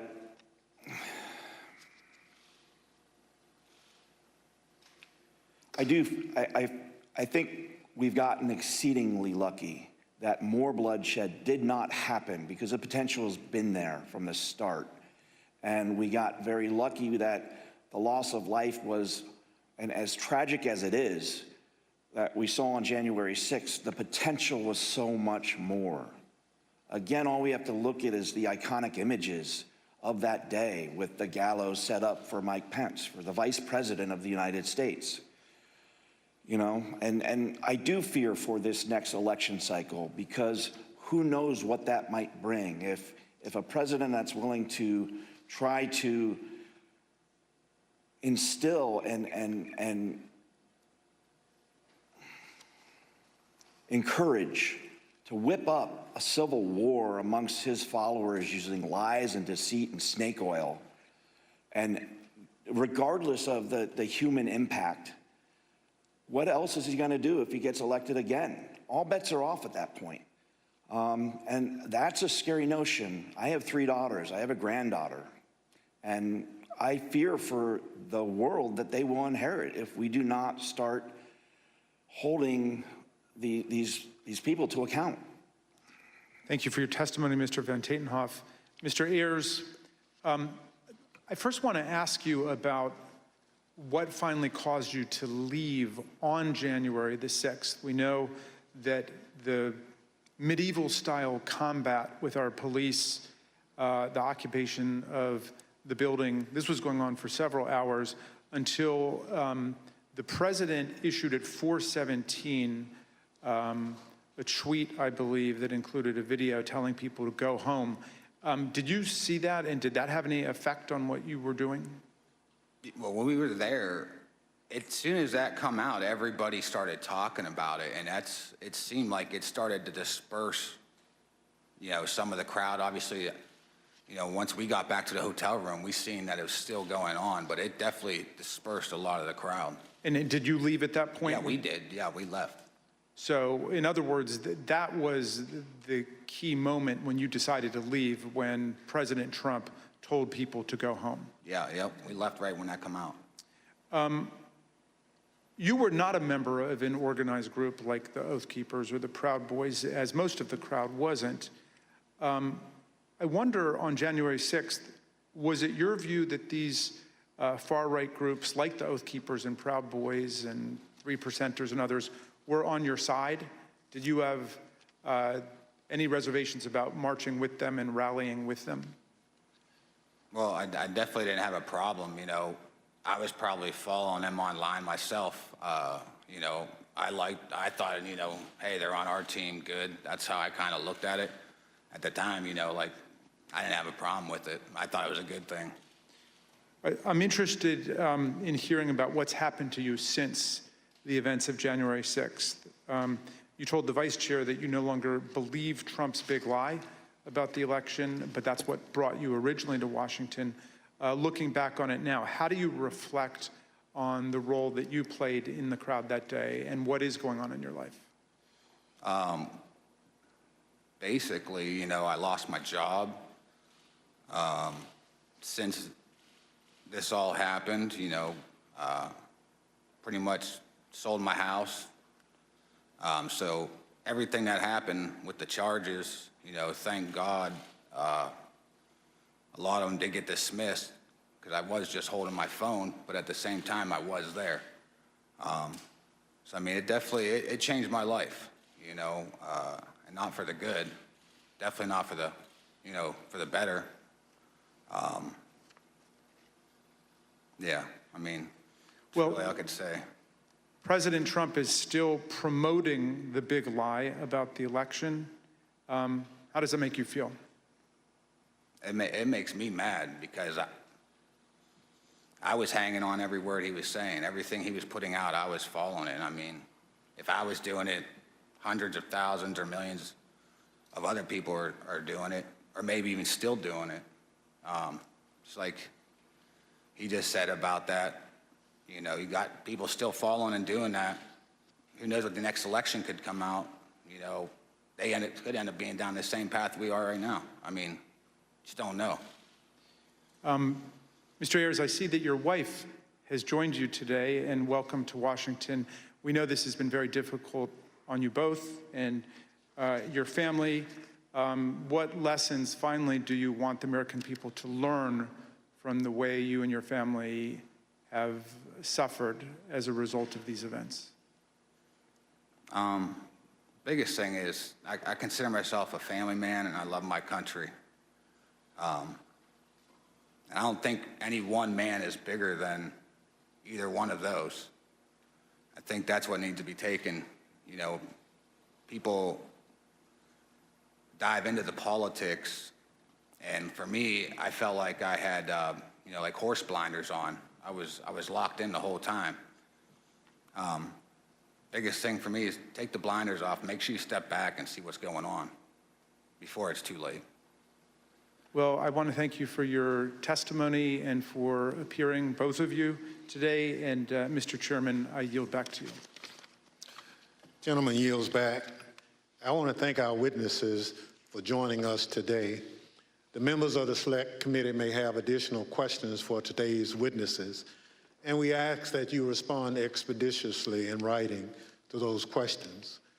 Without objections, members will be permitted 10 business days to submit statements for the record, including opening remarks and additional questions for the witnesses. Without objection, the chair recognizes the gentleman from Maryland, Mr. Raskin, for a closing statement. Thank you, Mr. Chairman. When Donald Trump sent out his tweet, he became the first president ever to call for a crowd to descend on the capital city to block the constitutional transfer of power. He set off an explosive chain reaction among his followers, but no one mobilized more quickly than the dangerous extremists that we've looked at today. Seizing upon his invitation to fight, they assembled their followers for an insurrectionary showdown against Congress and the vice president. On January 6th, Trump knew the crowd was angry. He knew the crowd was armed. He sent them to the Capitol anyway. You might imagine that our founders would have been shocked to learn that an American president would one day come to embrace and excuse political violence against our own institutions, or knowingly send an armed mob to attack the Capitol to usurp the will of the people. But you know, Mr. Chairman, the founders were pretty wise about certain things, and at the start of the Republic, they actually warned everyone about Donald Trump. Not by name, of course, but in the course of advising about the certain prospect that ambitious politicians would try to mobilize violent mobs to tear down our own institutions in service of their insatiable ambitions. In the very first Federalist paper, Alexander Hamilton observed that history teaches that opportunistic politicians who desire to rule at all costs will begin first as demagogues, pandering to the angry and malignant passions of the crowd, but then end up as tyrants, trampling the freedoms and the rights of the people. A violent insurrection to overturn an election is not an abstract thing, as we've heard. Hundreds of people were bloodied, injured, and wounded in the process, including more than 150 police officers, some of them sitting in this room today. I want to give you an update on one officer who was badly wounded in the attack and is well known to the members of this committee because he testified before us last year. Sergeant Aquilino Gunnell is an Army veteran who spent a year on active combat duty in the Iraq War and then 16 years on the Capitol Force. Nothing he ever saw in combat in Iraq, he has said, prepared him for the insurrection, where he was savagely beaten, punched, pushed, kicked, shoved, stomped, and sprayed with chemical irritants, along with other officers, by members of a mob carrying hammers, knives, batons, and police shields taken by force, and wielding the American flag against police officers as a dangerous weapon. Last month, on June 28th, Sergeant Gunnell's team of doctors told him that permanent injuries he has suffered to his left shoulder and right foot now make it impossible for him to continue as a police officer. He must leave policing for good and figure out the rest of his life. Sergeant Gunnell, we wish you and your family all the best. We are here for you. We salute you for your valor, your eloquence, and your beautiful commitment to America. I wonder what former President Trump would say to someone like Sergeant Gunnell, who must now go about remaking his life. I wonder if he could even understand what motivates a patriot like Sergeant Gunnell. In his inaugural address, Trump introduced one commanding image: American carnage. Although that turn of phrase explained little about our country before he took office, it turned out to be an excellent prophecy of what his rage would come to visit on our people. Mr. Ayers just described how the trust he placed in President Trump as a camp follower derailed his life and nearly wrecked his reputation and his family. A few weeks ago, we heard Shay Moss and her mother, Ruby Freeman, Speaker Rusty Bowers from Arizona, and Georgia's Secretary of State Brad Raffensperger describe how hate-filled intimidation campaigns by Trump and his followers made them prisoners in their homes and drove their stress and anxiety to soaring new heights when they refused to do Trump's bidding. American carnage, that's Donald Trump's true legacy. His desire to overthrow the people's election and seize the presidency interrupted the counting of Electoral College votes for the first time in American history nearly toppled the constitutional order and brutalized hundreds and hundreds of people. The Watergate break-in was like a Cub Scout meeting compared to this assault on our people and our institutions. Mr. Chairman, these hearings have been significant for us and for millions of Americans, and our hearing next week will be a profound moment of reckoning for America. But the crucial thing is the next step. What this committee, what all of us will do to fortify our democracy against coups, political violence, and campaigns to steal elections away from the people. Unlike Mr. Ayers and Mr. Van Tatenhove, people who have recovered and evolved from their descent into the hell of fanaticism, Donald Trump has only expanded his big lie to cover January 6th itself. He asserts the insurrection was the real election, and the election was the real insurrection. He says his mob greeted our police officers on January 6th with hugs and kisses. He threatens to take one of America's two major political parties with him down the road to authoritarianism, and it is Abraham Lincoln's party, no less. The political scientists tell us that authoritarian parties have two essential features in common in history and around the world. They do not accept the results of democratic elections when they lose, and they embrace political violence as legitimate. And the problem of incitement to political violence has only grown more serious in the internet age, as we have just heard. But this is not the problem of one party, it is the problem of the whole country now. American democracy, Mr. Chairman, is a precious inheritance, something rare in the history of the world and even on earth today. Constitutional democracy is the silver frame, as Lincoln put it, upon which the golden apple of freedom rests. We need to defend both our democracy and our freedom with everything we have and declare that this American carnage ends here and now. In a world of resurgent authoritarianism and racism and anti-Semitism, let's all hang tough for American democracy. Thank you, Mr. Chairman. I yield back. Gentleman yields back. Without objection, the chair recognizes the gentlewoman from Florida, Ms. Murphy, for a closing statement. Thank you, Mr. Chairman. At one of our first hearings, Chairman Thompson explained that the members of this committee would not spend much time talking about ourselves. Rather, we would let the evidence play the leading role. And the chairman was right, because this isn't about promoting ourselves as individuals, it's about protecting the country we love. And it's about preserving what actually makes America great: the rule of law, free and fair elections, and the peaceful transfer of power from one elected leader to the next. But if I may say a word about myself and why I'm proud to serve on this committee. I'm the only member of this committee who was not blessed to be born an American. I was born in Vietnam after the Vietnam War, and my family and I fled a communist government and were rescued by the US Navy and were given sanctuary in America. My patriotism is rooted in my gratitude for America's grace and generosity. I love this country. On January 6th, 4 decades after my family fled a place where political power was seized through violence, I was in the United States Capitol, fleeing my fellow Americans. Members of the angry mob had been lied to by a president and the other powerful people who tried to convince them without evidence that the election had been stolen from them. Some of them then tried to use physical violence to overturn the outcome of a free and fair election.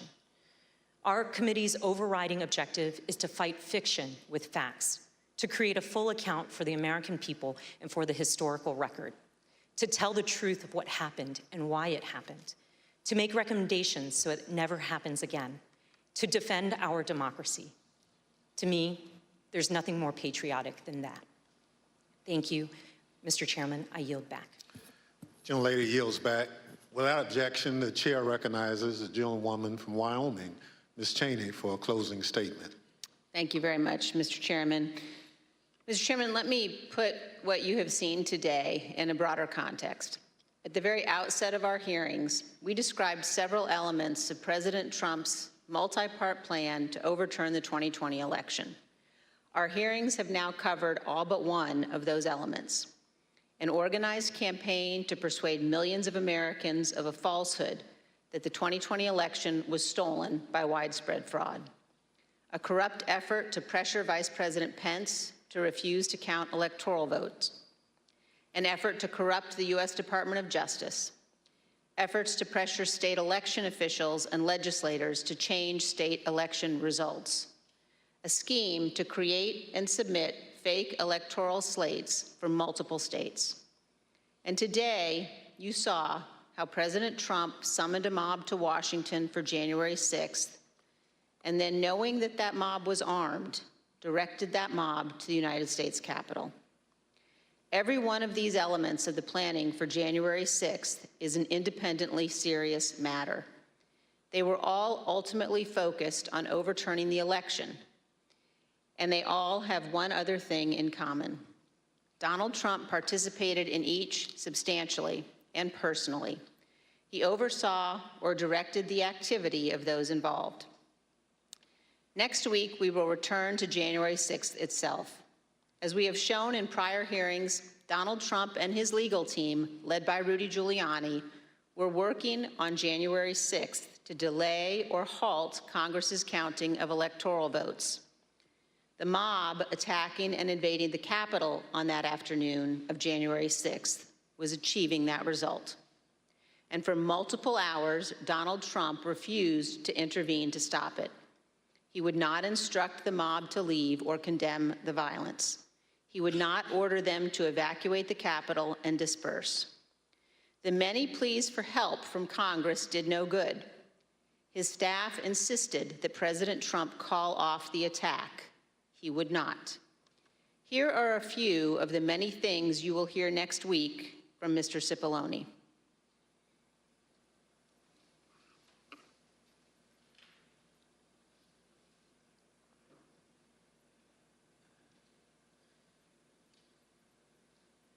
Is that right?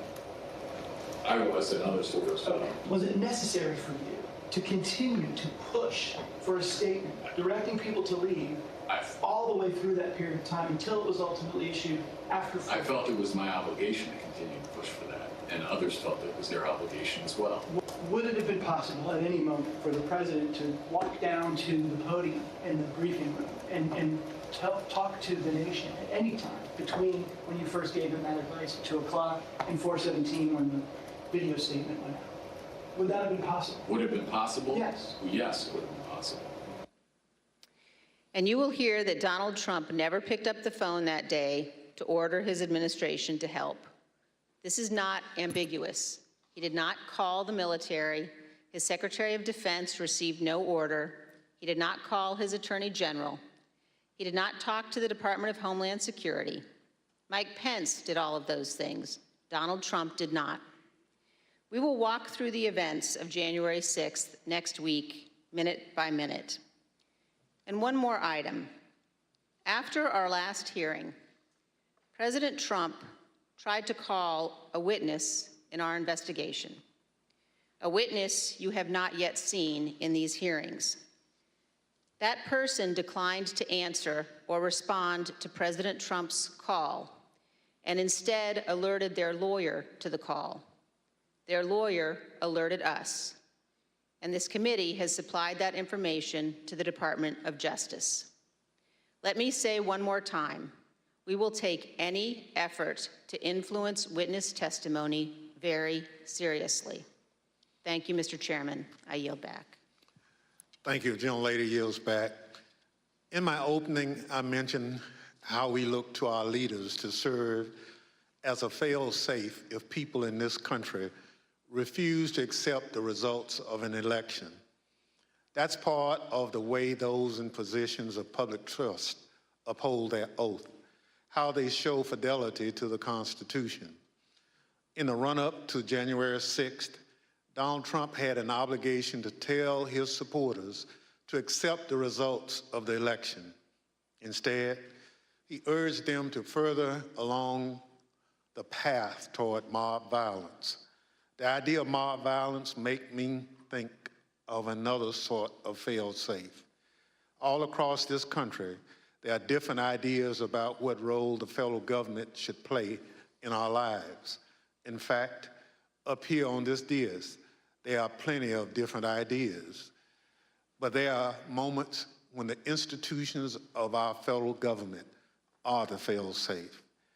I am from a part of the country where, had it not been for the federal government and the Constitution, my parents and many more Americans like them would have continued to be treated as second-class citizens. The freedom to be able to vote without harassment, travel in relative safety, and dine and sleep where you choose is because we have a government that looks over the well-being of its citizens.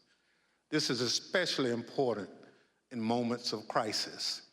When we have a natural disaster that state governments can't handle on their own, when there's an emergency that requires action by our public health services or our military, we have a federal government. What happened on January 6, 2020 was another one of those moments in history that test the strength of our federal government. January 6th was an attack on our country. It was an attack on our democracy, on our Constitution.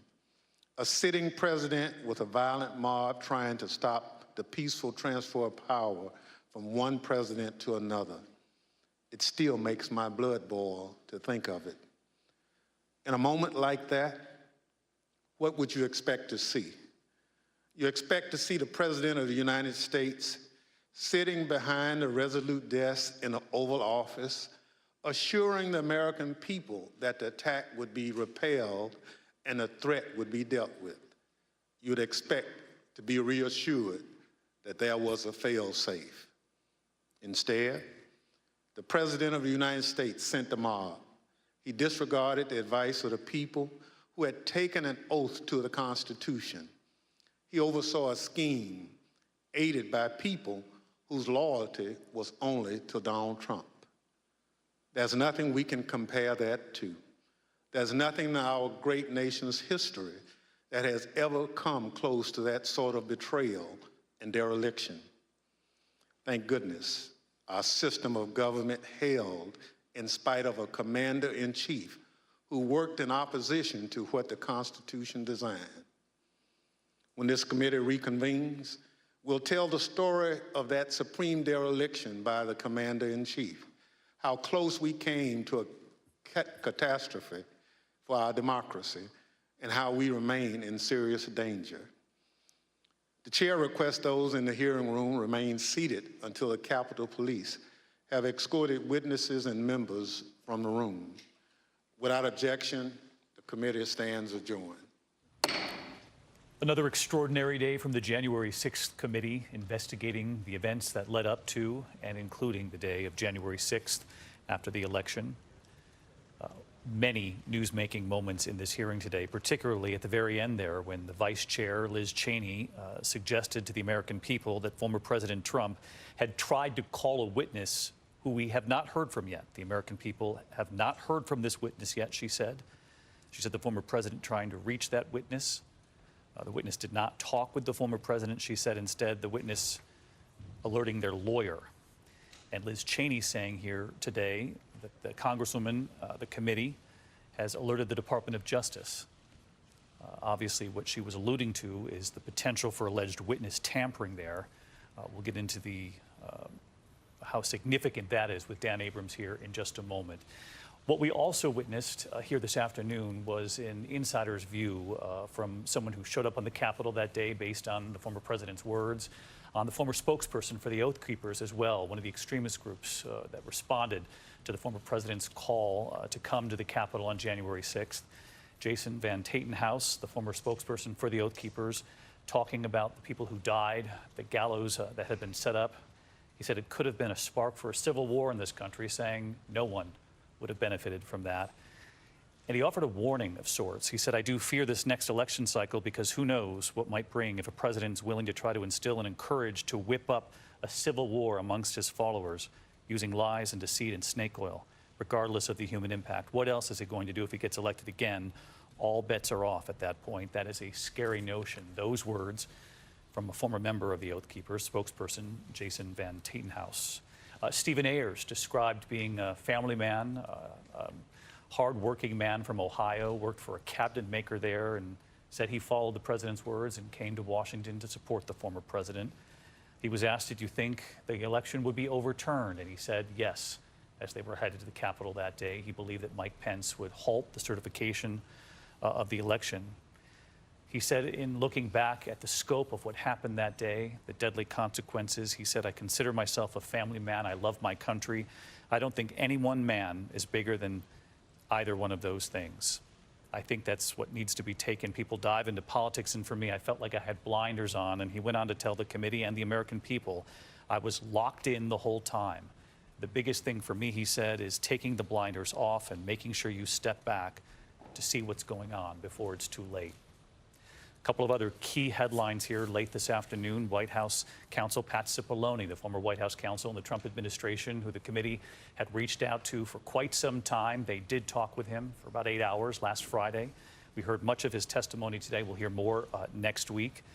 But in an eye-opening moment, and there were many, in one of those moments, he applauded former Vice President Mike Pence for what he did that day. He said he supported the vice president, said he could not have done anything else other than what he did that day to move forward with the certification.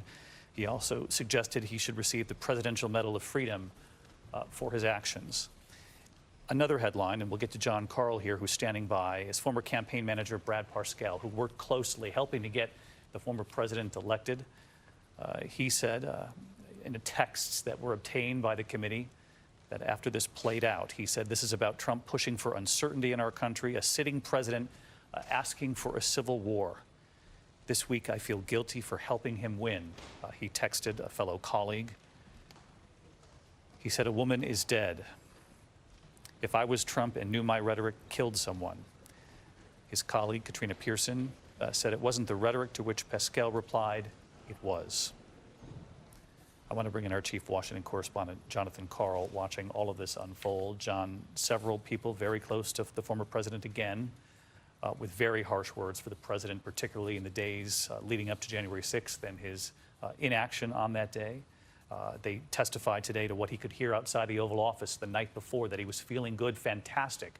He was in a good mood, and the reason they point that out was because he had been in a foul mood for many, many weeks leading up to the eve of January 6th. You know, when I talked to Donald Trump less than 2 months after he left the White House, one of the most striking things to me was the way he really looked back on that day fondly. What he saw, David, was that people came from all over the country to fight for him. That was his line with Republican leaders all the time. You don't fight hard enough. You're not fighters. These people were here to fight for him. That's why ultimately, even as they went into the Capitol, bashed their way through Capitol police officers into that building, Trump was in the White House watching it and enjoying what he saw. Perhaps his only regret was that he wasn't up there with them. But you raise what Brad Parscale, who was Donald Trump's campaign manager until he was fired late into the 2020 campaign, said, a really incredible moment. It was on January 6th. He was texting with Katrina Pearson, who was one of the first spokespeople for the Trump campaign back in 2016, one of the longest people in Trump's orbit. These are two people that really worked to get him elected. And, you know, to hear him say that Trump, and the words are stark here, a sitting president asking for a civil war. I feel guilty for helping him win. The words of Brad Parscale, absolutely astounding. And Pat Cipollone, I think we're going to hear a lot more from Pat Cipollone's deposition in the hearing next week. But Pat Cipollone, not just saying that Mike Pence deserved the Medal of Freedom for his actions on January 6th, those actions that so infuriated Donald Trump that he said he was defending the actions of those who were calling for Mike Pence's execution to be hung.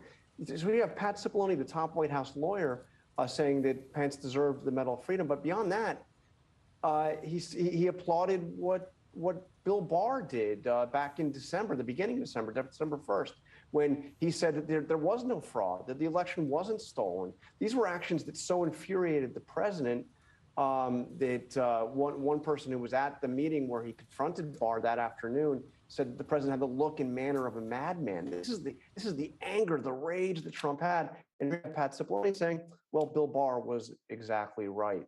But I think that if there was one takeaway that the committee wanted to have here in this hearing, which, as you said, had so much, many of the hearings we've had so far had really specific storylines, themes from beginning to end.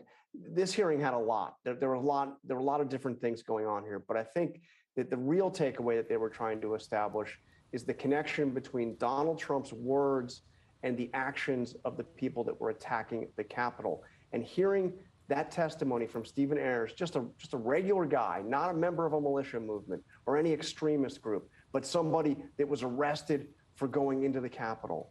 What did he say about Donald Trump's words? He said, I was hanging on his every word. I was hanging on his every word. They were listening to him. They weren't there just on a spontaneous riot. They were there because they believed that's what Donald Trump wanted them to do. They were there to support Donald Trump. They were there responding to Donald Trump's call to action. John Carl with us, talking about Stephen Ayers, the man from Ohio, just one of the people who showed up in the Capitol to support the former president. As John points out, he testified that he was hanging on his every word. He also said he had blinders on, and then looking back, he wished, given the politics in this country, that people would take the blinders off and take into account what's playing out. We heard from Jason Van Tatenhove, obviously formerly with the Oath Keepers, who also talked about the potential for a civil war that day. He said it wouldn't have helped anyone. You're looking at live pictures right there of Sergeant Agolino Ganell, who was obviously injured while trying to protect the Capitol. We learned during the committee hearing today that he's just been told in recent weeks by his doctors that he will not, because of his injuries, be able to return to the police force, that now he must find a different line of work, a different path forward. And John Carl, a quick follow-up to you, because we heard Congressman Raskin ask in so many words, I wonder what the former president would say to Sergeant Ganell, someone like Sergeant Ganell who tried to protect the Capitol that day and now can no longer perform his duties in the job that he loved because of the permanent injuries. And it just led me to wonder what our reporting is so far and whether the former president is watching. Well, it's interesting, David. During the previous hearings, Trump often put out a flurry of statements, particularly when Cassidy Hutchinson testified. He was putting out rapid-fire statements on his social media platform. As far as I've seen, it's been crickets from Donald Trump during this hearing. We haven't heard from him. I can tell you, knowing him the way I've known him over the years and have watched him, this hearing, I'm sure he's paying attention. I don't know if he's watching in real time, but I'm sure he knows exactly what is going on here. And that testimony that we heard just excerpts of from Pat Cipollone, his White House counsel, a guy that he thought should have been his personal lawyer, infuriated him. I am sure of it. We haven't heard him come out and make statements yet, but be on the ready for it. I am sure we will hear from him, and it does not surprise me to hear what we heard from Liz Cheney, that Donald Trump had attempted to directly call to one of the witnesses before this committee, somebody who has not appeared yet, but a witness presumably in the hearing next week. That is classic Donald Trump. He believes that these people should have loyalty to him above all else. And what he has seen is they have come out, person after person, including his own White House counsel, and told the truth. John Carl, our thanks to you as always. And for those of you watching at home, ABC News Live coverage of the 7th hearing, the January 6th hearing. You're looking at live pictures right now of Sergeant Ganell there. Those pictures moments ago were quite extraordinary as well, embracing Jason Van Tatenhove and Stephen Ayers, the rider who talked about blindly following the former president, following his every word. That is quite a moment here. People put on two different sides of this moment in history, coming together The sergeant also embraced by Jason Van Tatenhove, obviously formerly with the Oath Keepers, obviously thanking them for their testimony today. And we learned today that Sergeant Cannell will have to find a new line of work because of the injuries that he sustained. I want to bring in Rachel Scott on Capitol Hill. Rachel, you and I have both talked with the officers who were injured that day, and this was extraordinarily powerful. The embracing there at the end, and the people who were there in the hearing room, not only thanking those who testified, but thanking Sergeant Cannell, certainly now that they've learned he must find a new line of work. It is such a striking moment, those images that we were just looking at, David, because here you have an accused rioter who has pled guilty to entering the Capitol on January 6th, going over to the officers who defended this very building and apologizing. He walked over to them one by one, we are told. He did apologize. He showed remorse for his actions on January 6th. And I could tell you that I talked to officers Harry Dunn, Daniel Hodges ahead of this hearing. That is what they were looking for. They were looking for some type of remorse, an apology, not only to them, but the entire Capitol community that was here, that was affected on January 6th. It cannot be lost how much lives have changed after that day.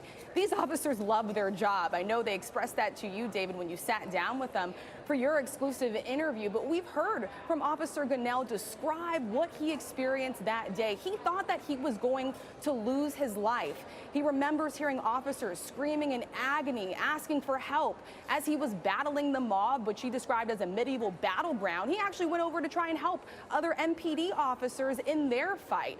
And now we are learning that in recent weeks, he has come to terms with the fact that he will no longer be able to protect a building that he has served, that he has bravely defended, that he has loved so much. And I have had an opportunity to talk to Officer Cannell in the weeks leading up to this hearing. And I remember speaking with him and I asked him, what does he want people to know? What does he want the outcome to be of these hearings? And he told me the truth. He just wants the truth to come out about that day, David. Profound. Just looking for the truth. And Rachel, as you were talking, our viewers at home were watching those moments when he was wiping away the tears in that committee hearing room. Those tears came when Congressman Raskin asked that question about whether or not former President Trump would have any message for someone like a Sergeant Cannell who tried to protect the Capitol in that dire moment that the country, the world was watching unfold. And as we have learned in our reporting and from this committee, in several of these hearings, we know the former president, of course, was watching it unfold as well from his room off the Oval Office. I want to go back to Rachel Scott, your local news for many of you standing by here, but two more key headlines that came out of this. Rachel, you heard the testimony there involving a Republican member of Congress, Debbie Lesko from Arizona. We know she is someone who talked about these unfounded objections to the election. She asked questions. She pushed some of these questions being asked by the former president that ended up having no merit, turned down by 60-some judges around the country, including judges that had been appointed by the Trump administration. Today we heard audio that we had not heard before from Congresswoman Lesko, obviously again a Republican from Arizona, warning of what could happen on January 6th. She said, we have, quite honestly, Trump supporters who actually believe that we're going to overturn the election. And when that doesn't happen, most likely will not happen, she said, they're going to go nuts. So even a Republican member of Congress who was pushing some of these claims from the former president was behind the scenes concerned about what could play out on January 6th.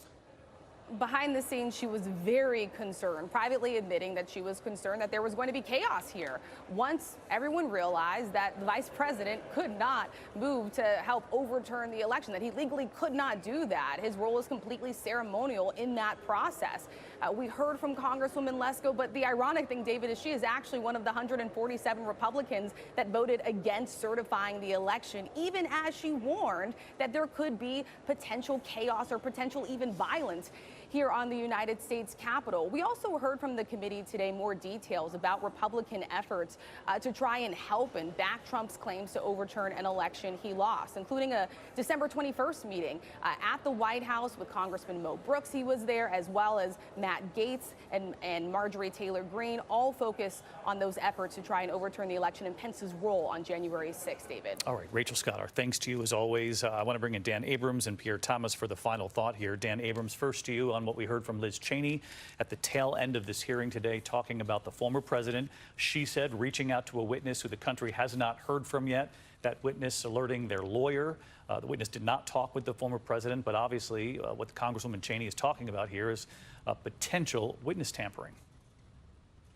This is a warning from Congresswoman Cheney to President Trump. Don't do it. We know what you're up to. We saw this in the Cassidy Hutchinson testimony as well, not from Donald Trump per se, but from someone else, sort of reminding her about that the president will be watching, et cetera.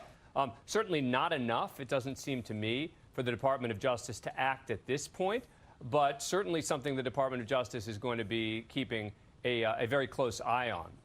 Dan Abrams, Dan, thanks to you. Let's bring it to Pierre Thomas for the final word here. Pierre, you covered the Justice Department, and in addition to what we heard from Congresswoman Cheney here today, a lot of other major headlines that the Department of Justice certainly watching and listening to very carefully, but they have been very quiet this entire length of time of these hearings.